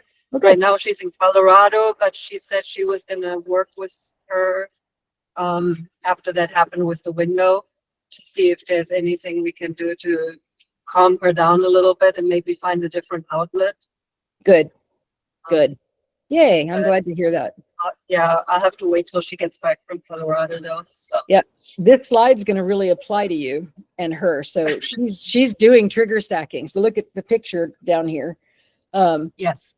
So she's experiencing when she goes out that the same idea of once she has a tiny upset, then she gets another and another and another, and it just becomes explosive. And so for everybody, what trigger stacking is like what happens for us with road rage. So in human world, if we have a bad day and we go out and we drive our car, the first guy that cuts us off and we're flinging fingers out the window and saying things that our parents would never approve of. That's what happens for a dog on a walk. So they've been trigger stacked by going out the door hyper, by hitting, passing by their yard and hitting the walk hard. And then they see a reactive dog barking at them and they're going to bark right back. And so now you have an exchange. For dogs, trigger stacking is very difficult for them because they aren't able to really understand that they're stacked and they don't know how to release it. But we know how to help them. And it's this next model that will help. Every stressor is why aren't you working, baby? There we go. Every stressor adds to their bucket. There are holes in the bucket that are good. In other words, being able to sniff and lick and chew and have a nice nap or play with you, get enrichment. All of those things help empty their bucket so it doesn't overflow. But all of the triggers fill the bucket. And so it's our job to make sure there are enough holes in the bucket to release those stressors. So that's why we do all these things, so that they aren't overflowing. And if your dog is reacting, there may be an imbalance between those two. That doesn't mean you're a bad dog owner. It doesn't mean you're not doing what you should be. It means right now we need to either slow down what's going in the top of the bucket or speed up how we can get water out of the bucket. So we either increase enrichment, we increase things that are good for them, or we do fewer things that fill the bucket. So no walks. That's why when I'm working with reactive dogs, I say it's really important to me that if your dog is a fence fighter, you walk them on a leash in your backyard and don't let them fence fight. They can't do it, not allowed to. And that if you are dog's reactive on a walk, you don't take them on walks while we're working, because you're filling their bucket and all the training is going to just go nowhere. It won't work. So this model here, if you can think of it, that if their bucket's overflowing, you'll know it because they're barking, lunging, and freaking out. That's the bucket overflow. So do everything you can to help your dog release their stress, but also do whatever you can to prevent things from filling that bucket. But I want you to point out things like, it's a windy day. That puts something in their bucket. They saw a cat. They don't like cats. That puts it in your bucket. You don't even notice those things when you take your dog on a walk. They see a kid on a bike at a great distance, but they don't like bikes. That fills their bucket. They hear a sudden loud noise that you don't really pay attention to, and that does it. Then they see a dog, and to you, your dog suddenly exploded. But to your dog, they had 5 things happen that were stressing them out. So when people say, I don't understand, my dog just explodes, it's like, yeah, but I can show you there are probably a lot of things that are causing it. And can some of it be genetics too? Yeah, genetics is basically how many holes are in your bucket, or how much water your bucket holds, right? Yeah, Yeah. because I have Emmeline and my daughter has her brother Vinny, and they both have the same issues with reactivity. Yeah, genetics And is both not, of those are like power packages. They're so muscular that it's hard to control them when they start getting out of control. yeah, genetics is a great part of this, is that we're talking about environment here, but genetics is just like the size of the bucket, what it can hold. Okay. So we've talked about this, the drivers of reactivity, frustration. Let me at it. I'm going to go see that dog. Or fear. Go away, dog. But dogs, when they're fearful, move toward what they are wanting to make go away. So if your dog is pulling towards something, it doesn't mean that they're just frustrated or aggressive. It could mean that they're fearful.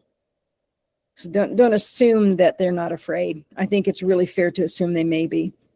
But they have the same solution over and over again. You've heard it. Get away. Easiest fix there is distance. And the thing is, it has to be you're calm in doing so.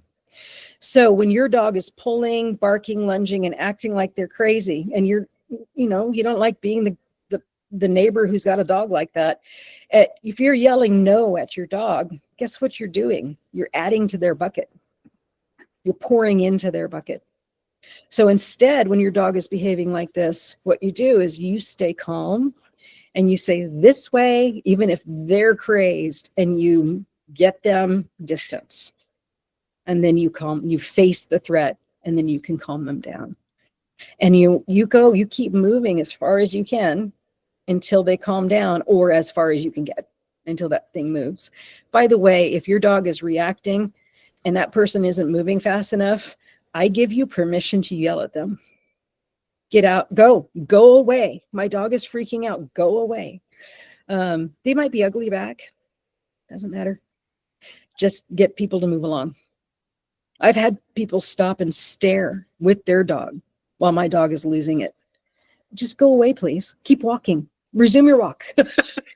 Don't torture my dog. But do it. Ask them to move on. And I have gone up onto people's porches, front porches. I hope they're not at home and hidden behind their front porch furniture. So anything I need to do to get my dog out of line. Okay. If you only remember this, distance will calm your dog. Okay. Your upset dog, their brain is offline. They can't hear you. If you tell them to sit, they can't. If you give them a treat, they can't eat it. They're not hungry. They're freaking out. If you're yelling no, all they hear is yelling. Mm-hmm. Okay? So you need to just get them to where they can be calm, and that's when they can learn. Okay? Your state, your energy influences your dog's state. And later in another seminar, webinar, we're going to learn like how your energy affects your dog. So if you're stressed when you leave your house, oh my gosh, I hope my dog isn't reactive, and you walk out like this and you're holding the leash tight and you tug your dog, you're kind of sending a message that we're going to be reactive today.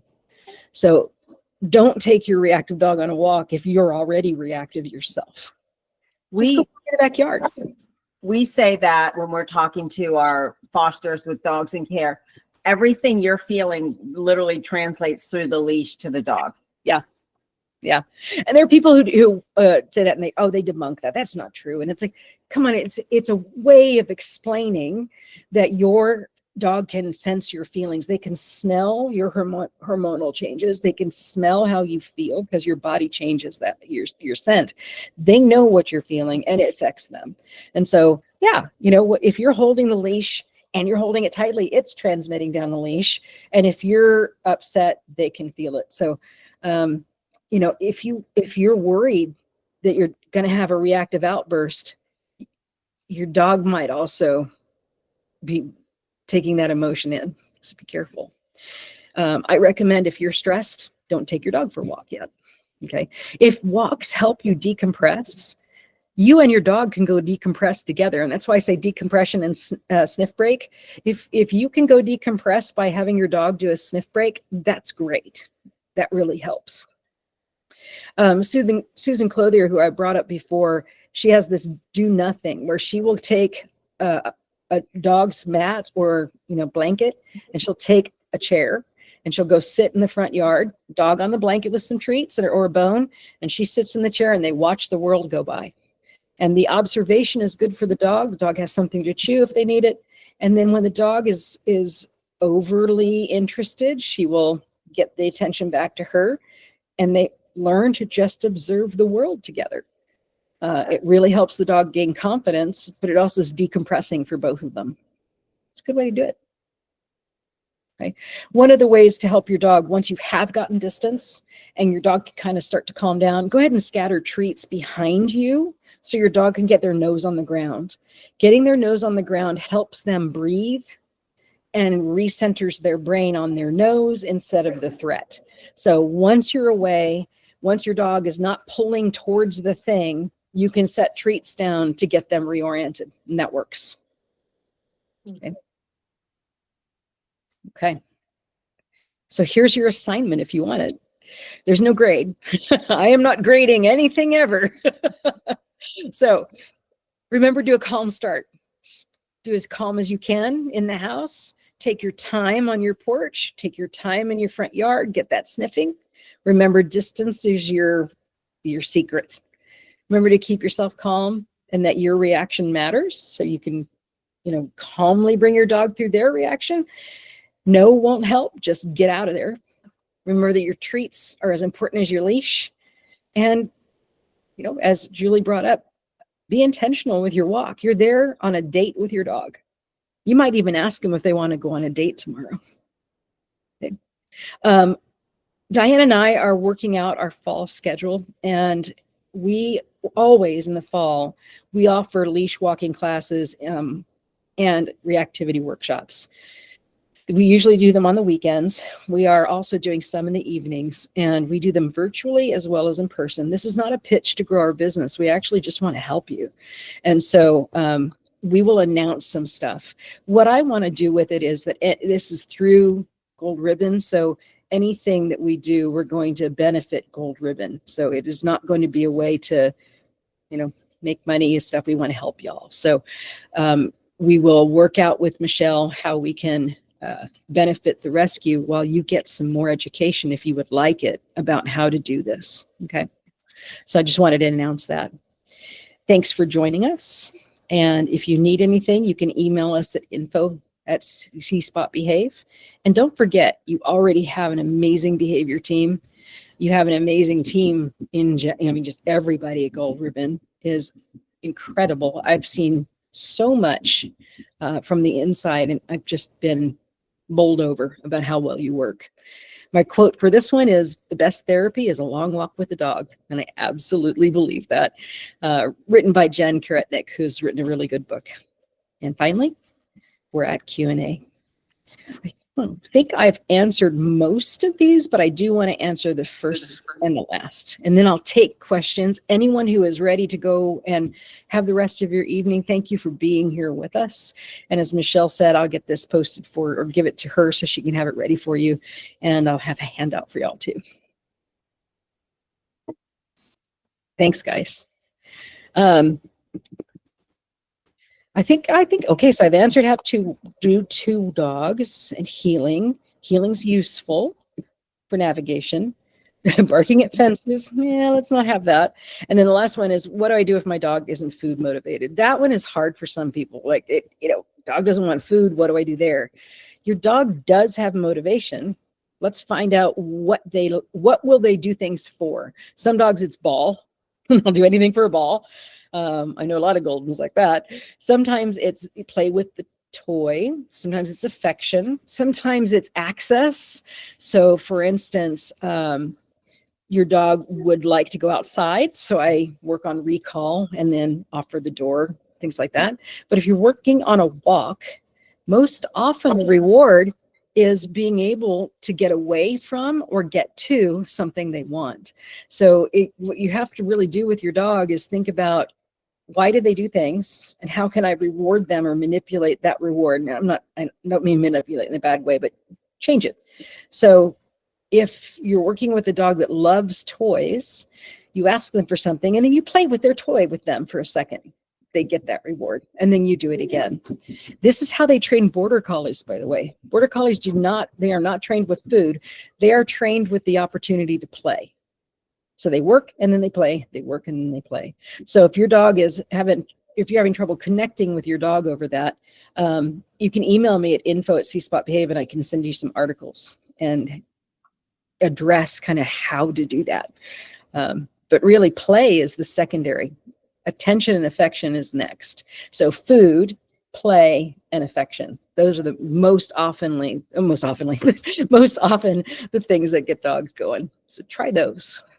It's interesting if anybody watches agility competitions, at the end of the agility, when the dog's done the course, they bring out toys and that's what they get. Their reward is their favorite toy or whatever it is. Yeah, they run this fast thing and they get done. They just the owner just tosses a toy and the dog's like, yeah, it's amazing. Yeah, that's it. Any questions? I'll open the floor. And again, thank you for being here. Really enjoyed us. I don't know why we think we're going to do these seminars in an hour and a half. I don't know, Michelle. I need to. I appreciate those that hang in with us, but I don't know why ever think we can do it short. We chose topics that were too big. We need to trim the topics in half. There's so much information and, we want to be able to have people have the opportunity to ask questions because I think the interactiveness is what really is beneficial. Yeah. So, I appreciate you guys for hanging in for as long as you do. And the fact that we can share the recording with those that had to jump is awesome. But there have been so many comments that have come in the chat about Allie's comment, all dog owners should have to watch this. That's so nice. Yeah. Thank you, Debbie, for your insight, knowledge, and time. So appreciate this. Leslie said, thank you. Jill, so informative. Debbie, you are fabulous. Thank you so much again for your teachings. This has been amazing. Great information. Thank you. And another thank you. So, I think everybody shares that same sentiment. As part of our mission of Gold Ribbon is obviously to rescue, rehabilitate, and rehome Goldens, but it's also education for our community. And we want to make sure that everybody can be the best dog owner possible.